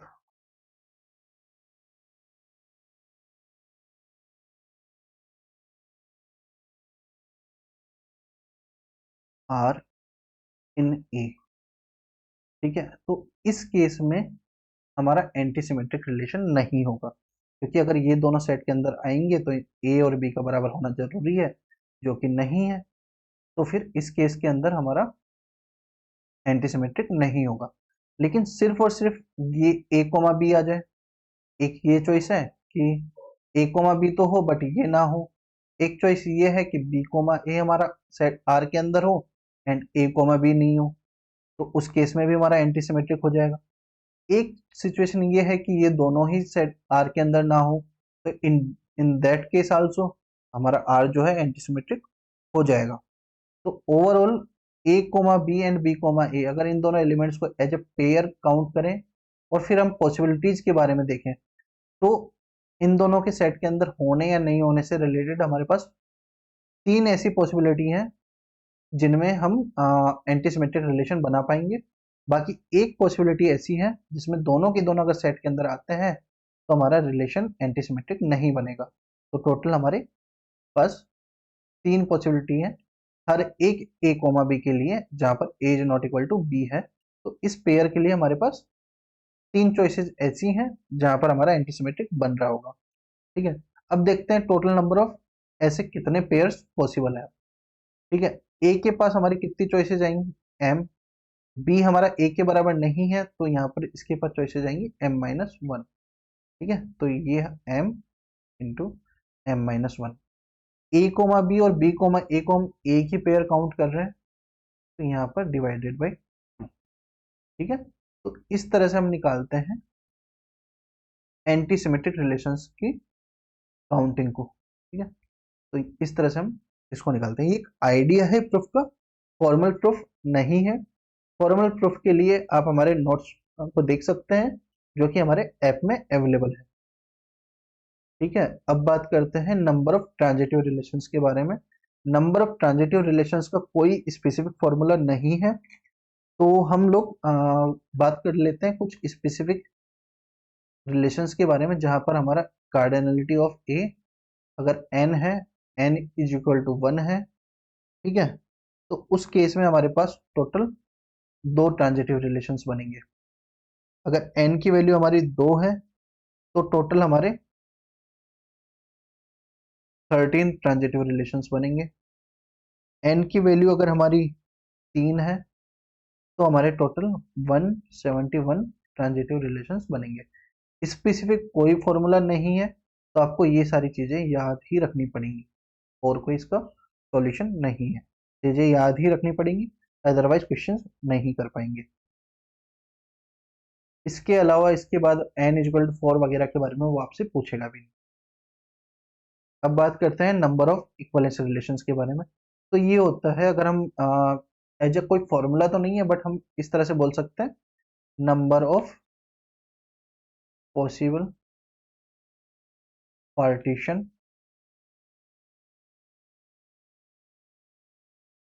ऑफ ए।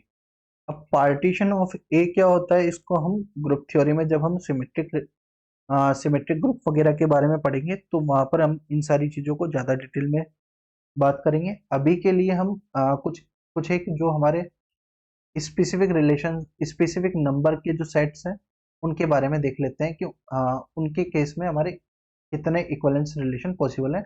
एंड आपसे एग्जाम में भी इतना ही पूछा जाता है, इसके अलावा पूछा भी नहीं जाता। अगर हमारा n इज इक्वल टू 1 है तो हमारे उस केस में एक ही इक्वलेंस रिलेशन पॉसिबल है। अगर n इज इक्वल टू 2 है तो उस केस में हमारे टोटल दो इक्वलेंस रिलेशन पॉसिबल है। n इज इक्वल टू 3 है तो हमारे टोटल 5 इक्वलेंस रिलेशन पॉसिबल है। तो हमारे पास n इज इक्वल टू 1 के केस में, 2 के केस में, 3 के केस में। पार्टीशन कैसे काउंट करते हैं वो हम जब हम ग्रुप थ्योरी को डिस्कस करेंगे तब वहां पर हम पार्टीशन काउंट करना भी देख लेंगे। बाकी ये एक थोड़ा सा लेंथी प्रोसेस हो जाता है, तो आप ये चीजें याद रखें तो ही ज्यादा बेहतर रहेगा। एग्जाम में n इज इक्वल टू 4, 5, 6 के लिए वो आपसे पूछेगा भी नहीं। ठीक है, तो यहाँ पर हमारी number of different types of relations भी खत्म होते हैं, कि काउंटिंग भी खत्म होती है। हमने हर एक रिलेशन के बारे में देख लिया है कि उसमें कितने नंबर ऑफ रिलेशंस पॉसिबल है। रिफ्लेक्सिव के केस में जो हमारे इन जनरल रिलेशन होता है उसके केस में two the power m cross m reflexive के केस में two the power m cross m-1, irreflexive के केस में भी हमने देख लिया, सिमेट्रिक के केस में भी देखा है, anti symmetric, asymmetric, and then transitive relations के बारे में, इक्विवेलेंस रिलेशंस के बारे में भी हमने देख लिया। ठीक है, यहाँ पर हमारी रिलेशन से रिलेटेड सारी बातें खत्म होती हैं। अब हम बात करते हैं इनके PYQs के बारे में। तो अब हम सोल्व करेंगे कुछ वो क्वेश्चंस जो कि आपके एग्जाम में ऑलरेडी पूछे गए हैं रिलेशंस के बारे में, जिससे कि आपको एक बेहतर क्लियरिटी मिल पाए टॉपिक के बारे में। ठीक है, तो पहला जो हमारा क्वेश्चन है वो बोलता है कि एक रिलेशन डिफाइन किया है इन्होंने सेट ऑफ नेचुरल नंबर के ऊपर। सेट ऑफ नेचुरल नंबर हमारा क्या होता है, 1, 2, 3 एंड सो ऑन। ठीक है, उसके ऊपर एक रिलेशन इस तरह से डिफाइन किया है इन्होंने कि A रिलेटेड टू B है, इसका मतलब है A रिलेटेड टू B। ये क्या इंप्लाई करता है कि हमारा A, B belongs to R है। ठीक है, तो ये बोलता है कि कब होगा ये ऐसा, इफ एंड ओनली इफ जो हमारा A है डिविजिबल बाई B है, तो B जो है हमारा A को डिवाइड करता है, तो A और B आपस में रिलेटेड होंगे। ठीक है, अब ये बात कर रहे हैं कि जो रिलेशन है R वो रिफ्लेक्सिव, ट्रांजिटिव होगा, इक्विवेलेंस रिलेशन होगा, सिमेट्रिक होगा, कौन सा रिलेशन होगा, बेसिकली इस बारे में बात कर रहे हैं। ठीक है, तो सबसे पहली बात हम करते हैं रिफ्लेक्सिव रिलेशन के बारे में।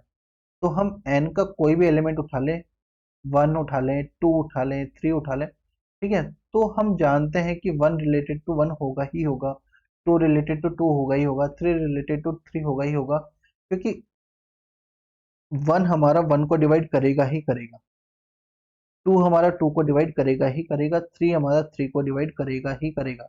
तो हम नेचुरल नंबर का कोई भी एलिमेंट उठा ले, m is belongs to n, तो m जो है हमारा m को डिवाइड करेगा ही करेगा। This implies m, m belongs to r है। तो ये जो रिलेशन है हमारा, ये हमारा r क्या हो जाएगा, एक रिफ्लेक्सिव रिलेशन हो जाएगा। ठीक है, अब बात करते हैं सिमेट्रिक रिलेशन के बारे में कि सिमेट्रिक होगा कि नहीं होगा।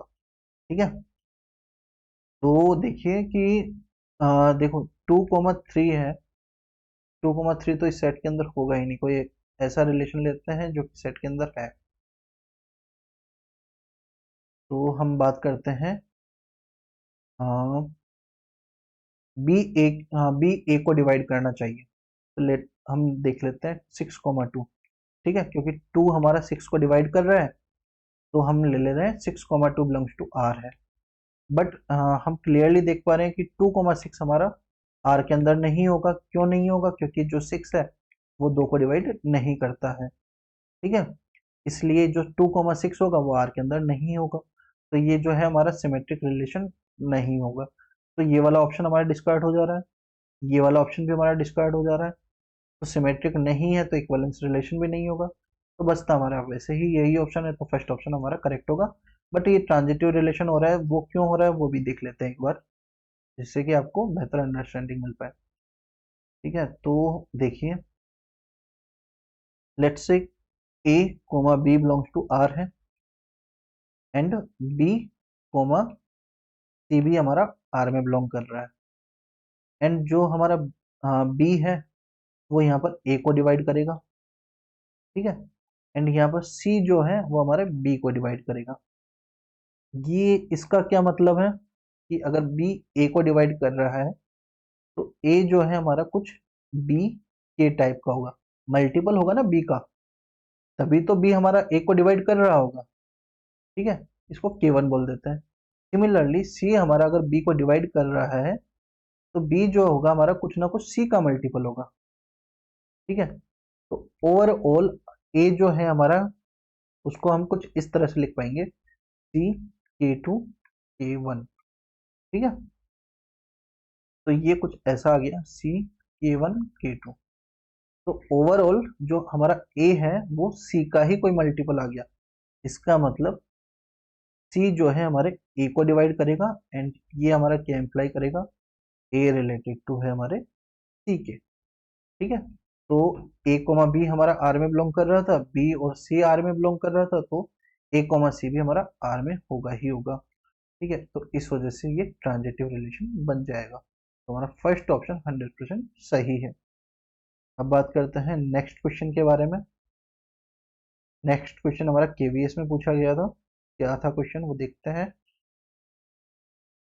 कि 1,2,3,5 ये हमारा एक सेट है, रिलेशन है आर, किस तरह से डिफाइन है, X comma Y, X plus Y is greater equal to 8, X is belongs to A and Y is belongs to A. तो सबसे पहले इस सेट को लिख लेते हैं कि ये सेट बनेगा क्या एग्जैक्टली। तो अगर हम 1 लेते हैं तो 1 के साथ इनमें कोई भी एलिमेंट को ऐड कर लें तो वो कभी भी हमारा 8 या 8 से बड़ा नहीं होगा, क्योंकि मैक्सिमम 5 को ऐड कर सकते हैं, 5 और 1 तो 6 ही बनेगा हमारा, और 6 हमारा 8 से बड़ा है नहीं। तो हमारा 1 के साथ कोई भी रिलेशन कोई भी एलिमेंट रिलेटेड नहीं होगा। सिमिलरली हमारे 2 के साथ भी कोई भी एलिमेंट रिलेटेड नहीं होगा, क्योंकि मैक्सिमम हम इसमें 5 को ऐड कर पाएंगे, और 5 और 2 7 होता है, जो कि 8 या 8 से बड़ा नहीं है। तो 2 के साथ भी कोई भी एलिमेंट रिलेटेड होगा ही नहीं। एंड 3 के साथ हमारा 5 रिलेटेड हो जाएगा। ठीक है, क्योंकि 3 और 5 मिलकर के 8 बना रहे होंगे, एंड 5 एंड 3 भी इसके अंदर आ रहा होगा, क्योंकि हम x की वैल्यू 5 रख सकते हैं एंड y की वैल्यू 3 भी रख सकते हैं, क्योंकि x और y दोनों के दोनों हमारे a में से ही तो बिलोंग कर रहे हैं। तो 5,3 भी इसके अंदर आ जाएगा। सिमिलरली 4 के साथ भी हम 5 को रिलेट कर सकते हैं। 3 के साथ 4 को रिलेट इसलिए नहीं कर पाएंगे क्योंकि 3 और 4 7 होता है, एंड 7 8 से बड़ा नहीं है। 4 एंड 5 भी आ जाएगा, एंड 5 एंड 4 भी इसके अंदर आ जाएगा। 4,4 भी इस सेट के अंदर आ रहा होगा। तो इस तरह से कुछ ये सेट बनेगा, और हमारा कुछ इस तरह से बनेगा, इसके अंदर 5,5 भी आ जाएगा। ठीक है, तो इस तरह से ये रिलेशन हमारा डिफाइन होगा। ठीक है, क्लियरली इसके अंदर 3,5 है, 5,3 है, 4,5 है, 5,4 है, एंड 4,4 5,5 है। ठीक है, तो ये जो रिलेशन है हमारा एक सिमेट्रिक रिलेशन तो क्लियरली देखने से बन ही जा रहा है। ठीक है, ये हमारा एक ट्रांजिटिव, ये हमारा रिफ्लेक्सिव नहीं होगा। क्यों नहीं होगा? क्योंकि भाई इसके अंदर 3,3 1,1 2,2 वगैरह ये सारे एलिमेंट नहीं है। इसी तरह से ये हमारा एक ट्रांजिटिव रिलेशन बनेगा कि नहीं बनेगा वो भी देख लेते हैं। 3,5 है, 5,5 के साथ अगर हम करें तो 3,5 ही बनेगा। अगेन 5,3 है तो 5,3 एंड 3,5 को देखते हैं तो 5,5 बनना चाहिए, जो कि इस सेट के अंदर आ रहा है। सिमिलरली 4,5 है, 5,4 है, तो 4,4 भी हमारा सेट के अंदर आ रहा है। एंड इनको रिवर्स में करके देखेंगे तो 5,5 भी हमारा सेट के अंदर आ रहा है। एंड सिमिलरली यहाँ से भी देखेंगे तो यहाँ से हमारा ये ट्रांजिटिव रिलेशन बन जाएगा। ठीक है, इस तरह से हम इन चीज़ों को देख पाएंगे। बट हमारा यहाँ पर ये सारी चीज़ें नहीं पूछ रहे हैं, यहाँ पर हमारा पूछ रहा है क्लियरली कि ये हमारा कौन सा रिलेशन बनेगा। तो देखो 3,5 ठीक है आ रहा है, 4,4 भी आ रहा है, 4,5 भी आ रहा है, 5,3 भी आ रहा है, 5,4 भी आ रहा है, एंड 5,5 भी आ रहा है। यही जो है हमारा रिलेशन बनेगा, तो ये हमारा करेक्ट आंसर बन जाएगा। आपको ये सारी चीज़ें देखने की ज़रूरत नहीं है, ये सारी चीज़ें बस मैंने अंडरस्टैंडिंग पर्पज के लिए बताई है। ठीक है, तो अब बढ़ते हैं आगे। ये क्वेश्चन भी आपका केवीएस में पूछा गया है। एक रिलेशन है जो कि एन से एन में हम डिफाइन कर रहे हैं। इस तरह से डिफाइन करते हैं, ए इज ग्रेटर और इक्वल टू बी। ठीक है, ए बिलोंग्स टू एन है and B belongs to N है। ठीक है, तो सबसे पहले तो देखते हैं ए कोमा ए सेट के अंदर होगा कि नहीं। ठीक है, ए बिलोंग्स टू एन है,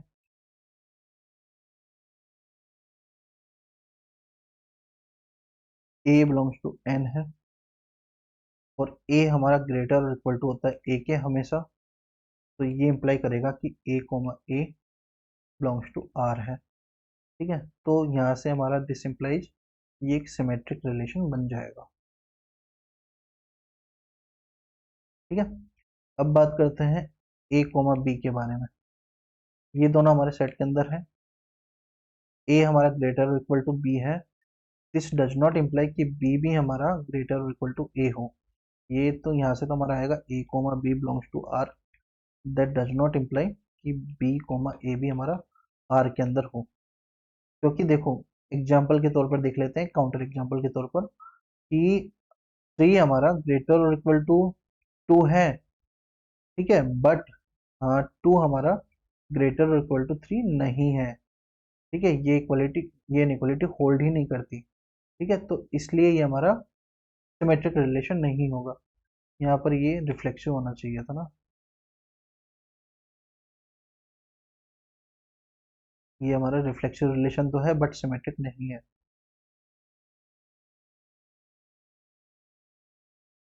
ठीक है। तो जब सिमेट्रिक रिलेशन नहीं है तो फिर इक्वलेंस रिलेशन की तो हम बात ही नहीं करेंगे, तो हमारा फर्स्ट ऑप्शन रिजेक्ट हो जाता है। और यहाँ पर नॉट सिमेट्रिक की बात कर रहा है ये, एंड सिमेट्रिक, तो ये वाला ऑप्शन भी रिजेक्ट हो जाता है। तो हमें बस ये देखना है कि ये ट्रांजिटिव होगा कि नहीं होगा, ठीक है। ए हमारा ग्रेटर और इक्वल टू बी है,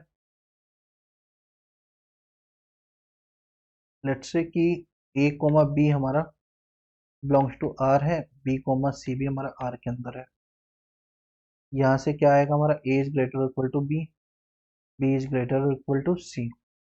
तो यहाँ से ये हमारा इंप्लाई करेगा कि A is greater equal to C. तो यहाँ से हमारा क्या इंप्लाई होगा कि A comma C belongs to R है, ठीक है। तो जब A and C related to A and C are related, तो हम कहेंगे ये हमारा एक ट्रांजिटिव रिलेशन बन जाएगा, ठीक है। तो ये जो रिलेशन है हमारा रिफ्लेक्सिव है एंड ट्रांजिटिव है, बट सिमेट्रिक नहीं है, तो ये वाला ऑप्शन हमारा सही हो जाएगा, ठीक है। थर्ड ऑप्शन में बोल रहे हैं कि रिफ्लेक्सिव है बट सिमेट्रिक और ट्रांजिटिव नहीं है, बट हमारा ट्रांजिटिव भी आ रहा है, तो इस वजह से हमारा फोर्थ ऑप्शन बिल्कुल सही होगा। बात करते हैं नेक्स्ट क्वेश्चन के बारे में। यहाँ पर हमें कार्डिनलिटी ऑफ ए गिवन है, कार्डिनलिटी ऑफ बी गिवन है, total number of non empty relations के बारे में ये पूछ रहा है। तो देखो नॉन एम्पिटी रिलेशन कितने होते हैं, एक होता है, ठीक है। तो हमने बात ही की थी कि two the power m cross n minus one, ये हमारे total number of non empty relation हो जाएंगे, क्योंकि ये हमारा क्या होता है, टोटल नंबर ऑफ रिलेशंस। तो यहाँ से क्लियरली हमारा फर्स्ट ऑप्शन देखते ही एकदम बिल्कुल सही हो जाएगा। नेक्स्ट क्वेश्चन के बारे में बात करते हैं कि S एक रिलेशन है जिसके अंदर x और y आपस में रिलेटेड है, मतलब कि x comma Y belongs to S है, if and only if x dot Y हमारा इरेशनल है, belongs to Q complement for all x comma Y belongs to R, ठीक है। अब देखिए कि x डॉट वाई हमारा Q कॉम्प्लीमेंट में बिलोंग करना ही करना चाहिए, तभी हमारा x कॉमा वाई S के अंदर होगा। लेट्स से कि x इज इक्वल टू 2 है हमारा, इन दैट केस हमारा 2 डॉट 2 इज इक्वल टू 4 आएगा, and 4 does not belongs to Q complement, which means कि जो ए 2 है हमारा, 2 2 है हमारा does not belongs to R है, ठीक है। तो यहाँ से हम क्लियरली कह सकते हैं कि ये रिफ्लेक्सिव तो नहीं होगा। रिफ्लेक्सिव के अंदर तो हर एक एलिमेंट के साथ आना चाहिए ना, कि हर एक ए के लिए, हर एक A is belongs to R के लिए हमारे पास क्या आना चाहिए था, A dot A belongs to Q complement. But अगर ए की वैल्यू हम 2 लेते हैं, इनफैक्ट ऐसी काफी सारी ऐसी वैल्यूज होंगी जिनके लिए हम ए डॉट ए लेते हैं, तो वो हमारा क्यू कॉम्प्लीमेंट के अंदर नहीं आएगा, तो इस वजह से ये रिफ्लेक्सिव तो बिल्कुल नहीं होगा, ठीक है। अब बात करते हैं सिमेट्रिक के बारे में कि सिमेट्रिक होगा कि नहीं होगा।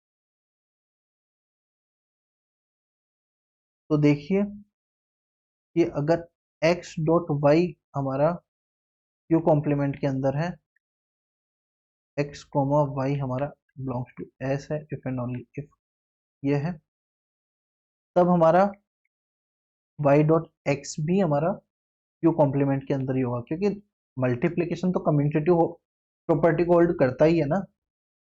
तो यहाँ से हमारा निकल करके आएगा कि y कोमा x भी हमारा एस के अंदर होगा ही होगा। ठीक है, तो ये हमारा सिमेट्रिक रिलेशन बन जाएगा। तो यहीं से हमारा सिमेट्रिक रिलेशन हो जाएगा, तो ये ऑप्शन सही नहीं हो जाएगा।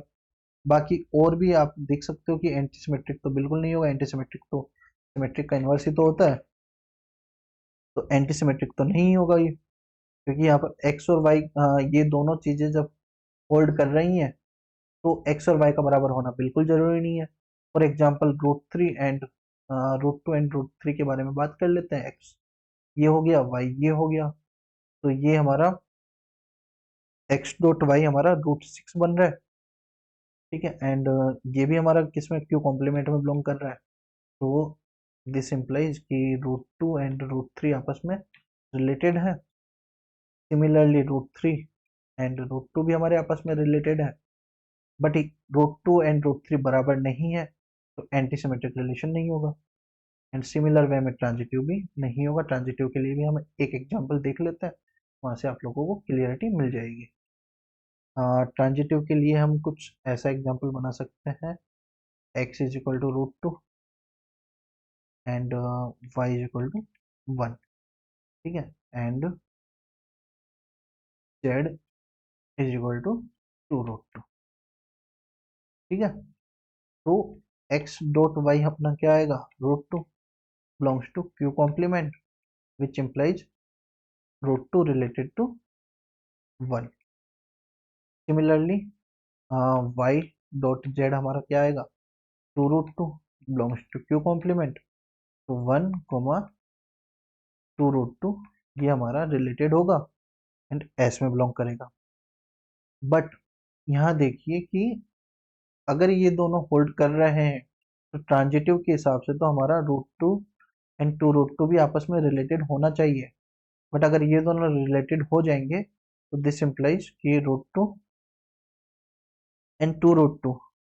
ये दोनों हमारे क्यू कॉम्प्लीमेंट में बिलोंग करने चाहिए, जबकि ये होता क्या है, ये हमारा होता है 4, जो कि क्यू कॉम्प्लीमेंट में बिलोंग नहीं करता। तो यहाँ से हमारा कॉन्ट्राडिक्शन निकल करके आएगा, ये ट्रांजिटिव रिलेशन नहीं है। ठीक है, तो ये हमारा सिर्फ और सिर्फ सिमेट्रिक रिलेशन होगा, जो कि हमारा करेक्ट ऑप्शन होगा। अब बात करते हैं नेक्स्ट क्वेश्चन के बारे में।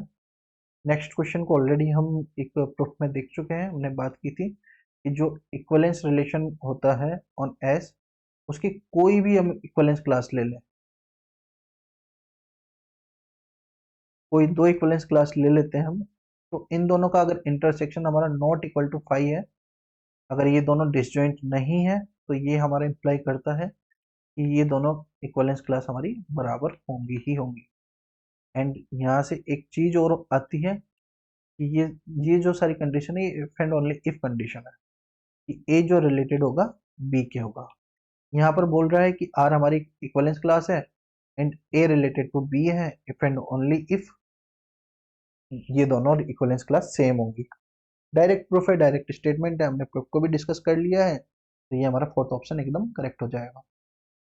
ठीक है, देखो यहाँ पर केवी ये क्वेश्चन पूछा गया था UP higher assistant professor exam, इतने बड़े लेवल के एग्जाम में भी ये बेसिक सा क्वेश्चन पूछा गया था, डायरेक्ट स्टेटमेंट बेस्ड, जो कि हम ऑलरेडी नोट्स में देख चुके हैं। अब ये देखिए ये क्वेश्चन क्या बोल रहा है, ये हमारा x1, 2, 3, 4 है, आर कोई रिलेशन है ऑन एक्स। ठीक है, तो ये रिलेशन हमारा रिफ्लेक्सिव होगा, सिमेट्रिक होगा, बेसिक बेसिक वही सारी चीजें पूछी हुई है। ठीक है, तो देखिए यहाँ पर 1, 2, 3, 4 है, चारों की चारों रिलेशन आ रहे हैं। ठीक है, हाँ सब चारों की चारों ए हमारे इसके अंदर आ रहे हैं, तो रिफ्लेक्सिव तो हो जाएगा।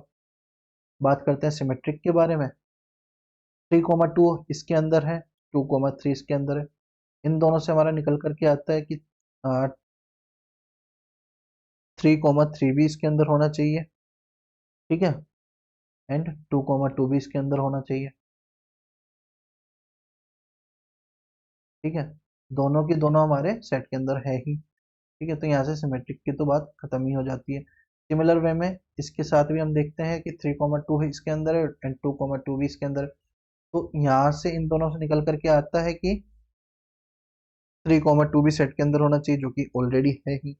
इन सिमिलर वे 3, 2 इसके अंदर है, 2, 1 इसके अंदर है, तो 3, 1 भी इसके अंदर होना चाहिए, बट 3, 1 इसके अंदर नहीं है, तो ये सिमेट्रिक रिलेशन नहीं होगा। ट्रांजिटिव की बात करते हैं। ट्रांजिटिव के लिए 3,2 इसके अंदर है। ओके, सिमेट्रिक के लिए तो ये तो हमने ट्रांजिटिव के लिए ही तो बात कर ली, ये ट्रांजिटिव रिलेशन नहीं है। सिमेट्रिक के लिए तो हमें देखना पड़ेगा कि 3,2 है तो 2,3 भी है, 2,1 है तो 1,2 भी है, ये सिमेट्रिक रिलेशन तो हो जाएगा।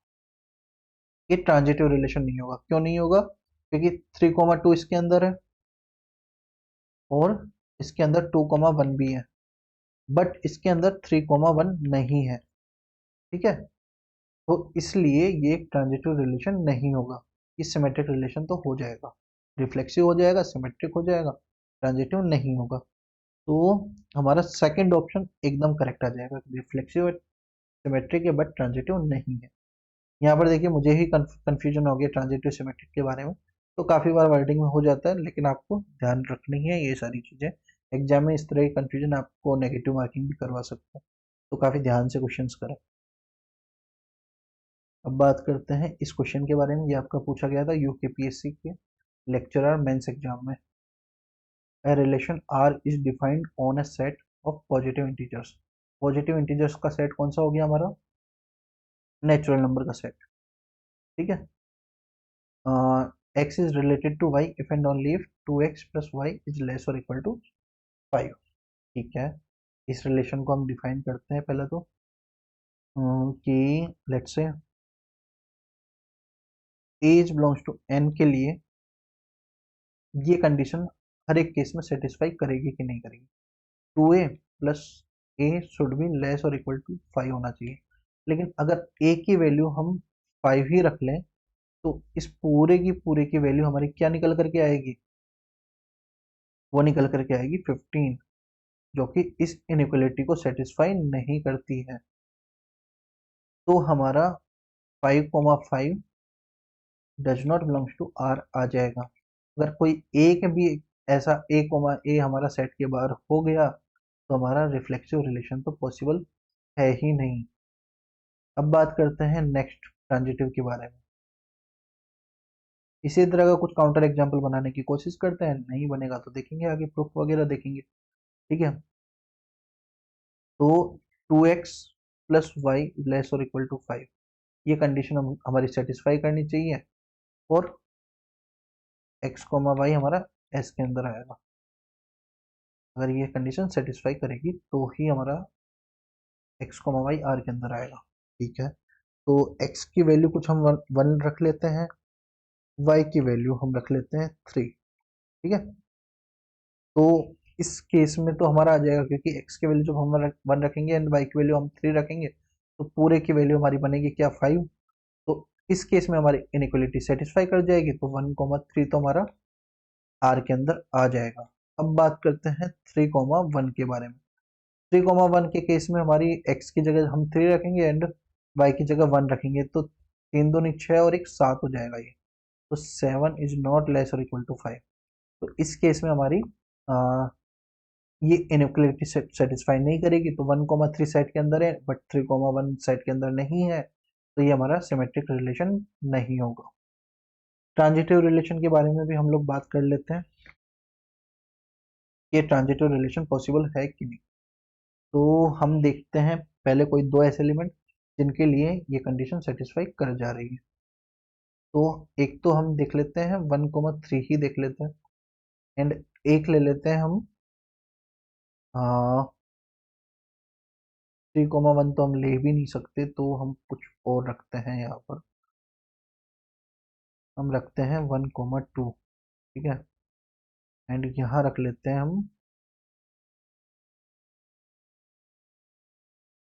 3,2 रख सकते हैं, यहाँ पर 3,1 रख सकते हैं। 3,1 तो हमारा सेट के अंदर है ही नहीं, कोई और काउंटर एग्जाम्पल बना करके देखते हैं।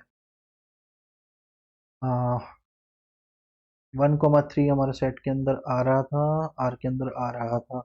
1,3 तो हमारा आर के अंदर है बट 3,1 नहीं है, तो एक तो हम 1,3 ले लेते हैं एंड एक ले लेते हैं हम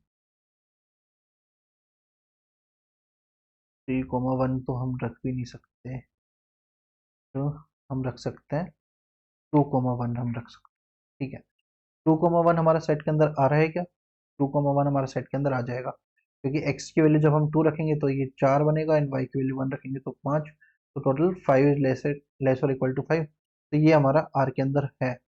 1,3 भी हमारा R के अंदर है, हमने देख ही लिया है, ठीक है। बट 2,3 हमारा R के अंदर है कि नहीं ये देख लेते हैं। तो जब हम x की वैल्यू 2 रखेंगे तो ये 4 आएगा, एंड y की वैल्यू जब हम 3 रखेंगे तो ये हमारा टोटल 7 बन जाएगा, तो ये हमारा सेट के अंदर नहीं आएगा। तो हमारा 2,1 सेट के अंदर है, बट 1 भी हमारा सेट के अंदर है, बट 2,3 हमारा सेट के अंदर नहीं है, तो ये हमारा ट्रांजिटिव रिलेशन भी नहीं बनेगा। तो हमारा फोर्थ ऑप्शन एकदम करेक्ट हो जा रहा है। और देखो इन जनरल भी वैसे भी हम इंट्यूटिवली भी देख ही पा रहे हैं कि इस तरह के relation transitive relation symmetric relation नहीं बन सकते। 2x plus Y is less और इक्वल टू 5 ये काफी ज्यादा एक लिमिटेड कंडीशन बन जा रही है, ठीक है। तो इस तरह के केसेस में नन ऑफ दीज ही हमारा ऑप्शन होगा। अब देखते हैं नेक्स्ट क्वेश्चन के बारे में। इस क्वेश्चन में भी ये सारे के सारे ऑप्शन इन्होंने गलत दे रखे हैं, तो जब कभी ये क्वेश्चन पूछा गया होगा तो ये एज ए बोनस काउंट किया होगा। इन्होंने पूछा है कि number of anti symmetric relation. Anti symmetric relation का हमारे पास डायरेक्ट फॉर्मूला होता है 2 दी power m 3 to the power m into m minus 1। यहाँ पर m की वैल्यू हमें 19 दी हुई है, total number of anti symmetric relation पूछा हुआ है, तो वो हमारा आ जाएगा 2 the power 19 into 3 to the power 19 19 minus 1, जो कि हमारा 18 आ जाएगा, डिवाइडेड बाई 2 भी आता है, ठीक है। तो हमारा ये आ जाएगा 2 the power 19 into 3 to the power 19 multiply by 9, ठीक है। इस तरह का कुछ आपका आंसर होना चाहिए, ठीक है। बट यहाँ पर कोई भी ऑप्शन ऐसा नहीं दिख रहा है। हाँ, कोई भी ऑप्शन बनता भी नहीं दिख रहा है और कोई भी ऑप्शन पॉसिबल भी नहीं है, वो चीज़ भी आप क्लियरली देख सकते हो। यहाँ पर तो 10 आ जा रहा है, जबकि यहाँ पर 3 है, 3 का ही कुछ मल्टीपल तो आएगा, तो एक ही पावर में कुछ ना कुछ आना चाहिए, बट वो सारी चीज़ें नहीं आ रही है, तो चारों ही ऑप्शन गलत हो जा रहे हैं यहाँ तो। अब देखते हैं नेक्स्ट क्वेश्चन के बारे में, जो कि आज का हमारा फाइनल क्वेश्चन भी होगा, जो कि हमारा पूछा गया है राजस्थान टीजीटी 2013 में। क्वेश्चन क्या बोल रहा है कि ये जो x और y जो है रिलेटेड है, मतलब कि x कोमा y हमारे सेट के अंदर है, अगर हमारी ये वाली कंडीशन सेटिस्फाई कर रही है, तो कंडीशन क्या है हमारी, x minus Y plus 2 belongs to Q complement, irrational होना चाहिए, ठीक है। तो हमारा x कोमा y आपस में रिलेटेड होगा। अब देखते हैं कि ये रिफ्लेक्सिव है, सिमेट्रिक है, ट्रांजिटिव है, कि इक्विवेलेंस रिलेशन है, कौन सा रिलेशन है, ठीक है। तो सबसे पहले देखते हैं x कोमा x आपस में रिलेटेड है कि नहीं। अगर x कोमा x आपस में रिलेटेड होंगे तो फिर हमारे ये कंडीशन सेटिस्फाई करनी चाहिए, belongs to Q complement. But हम जान रहे हैं कि x माइनस एक्स तो हमारा 0 आ जाएगा, 2 हमारा रेशनल होता है, तो ये कंडीशन सेटिस्फाई नहीं करेगी, तो x कोमा वाई हमारा सेट के अंदर नहीं होगा, ठीक है। और एनी x, कोई भी x ले लो आप, उसके लिए ये वाली कंडीशन सेटिस्फाई करेगी ही नहीं, तो हमारा ये रिलेशन रिफ्लेक्सिव रिलेशन तो होगा ही नहीं। अब देखते हैं बाकी रिलेशन के बारे में। तो यहाँ पर देखिए कि हमारा x माइनस वाई प्लस 2 हमारा इरेशनल है, 2 तो हमारा क्लियरली रैशनल है, ठीक है। तो हमारा x माइनस वाई जो होगा इसी को इरेशनल बनना पड़ेगा, ठीक है। अगर x माइनस वाई इरेशनल है तो हमारा y माइनस एक्स भी तो इरेशनल ही होगा, ठीक है।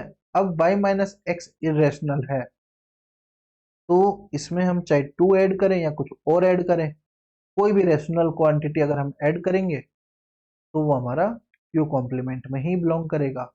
और ये चीज हमारी क्या इंप्लाई करती है कि y comma X belongs to r, तो कोई भी x comma Y belongs to r के लिए हमारा y कोमा एक्स भी हमारा बिलोंग करेगा कहाँ, r में, तो ये हमारा सिमेट्रिक रिलेशन तो बन जाएगा। अब ट्रांजिटिव है कि नहीं वो देख लेते हैं। रिफ्लेक्सिव नहीं है तो इक्वलेंस तो बनेगा नहीं, ट्रांजिटिव होगा कि नहीं ये भी देख लेते हैं।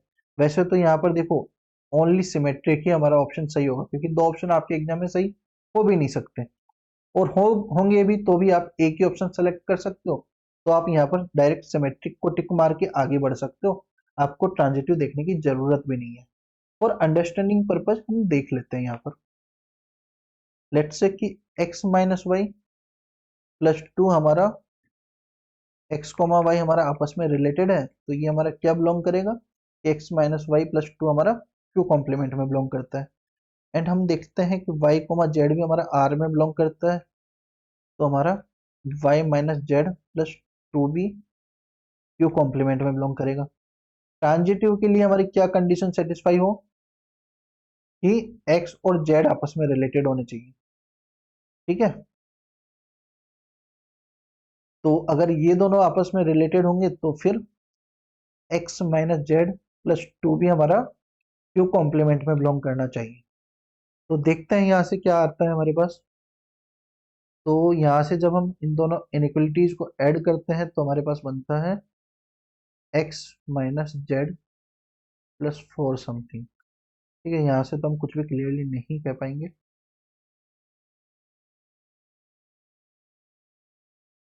दो इरेशनल का सम भी हमारा इरेशनल हो ये जरूरी नहीं होता है, क्योंकि लेट्स से कि रूट टू हमारा इरेशनल है एंड माइनस रूट टू भी हमारा इरेशनल है, बट इन दोनों का सम भी इरेशनल हो तो जरूरी नहीं है। तो इनइक्वलिटीज को ऐड करने से हमें कुछ नहीं मिलने वाला।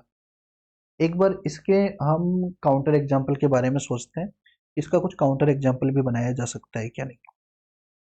लेट्स से कि एक्स हमारा रूट टू है, ठीक है, एंड जेड हमारा रूट टू है, ठीक है। एंड वाई को ले लेते हैं हम, कोई भी एलिमेंट ले लेते हैं वन, ठीक है, यहाँ पर भी वन। तो यहाँ पर one minus root two plus two हमारा ऑब्वियस सी बात है कि ये हमारा इरेशनल बन जाएगा, ये भी हमारा इरेशनल बन जाएगा, ठीक है। बट एक्स माइनस जेड की जब हम बात करेंगे तो ये हमारा जीरो आ जाएगा एंड टू हमारा रैशनल में बिलोंग करेगा। तो यहाँ पर ये वाली कंडीशन भी हमारी सेटिस्फाई नहीं करेगी, तो ये जो है हमारा ट्रांजिटिव रिलेशन नहीं बनेगा। तो आज की क्लास में हम लोग इतना ही कवर करने वाले थे। तो हमने रिलेशंस के बारे में बात की है आज। देन हमने डिफरेंट टाइप्स ऑफ रिलेशंस देखे हैं।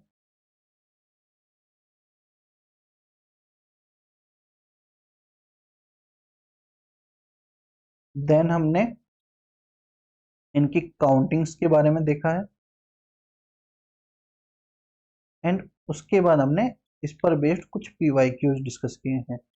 ये सारी चीज़ें हमने आज की क्लास में डिस्कस करी हैं। तो रिलेशंस में हमारी इतनी ही चीज़ें थी।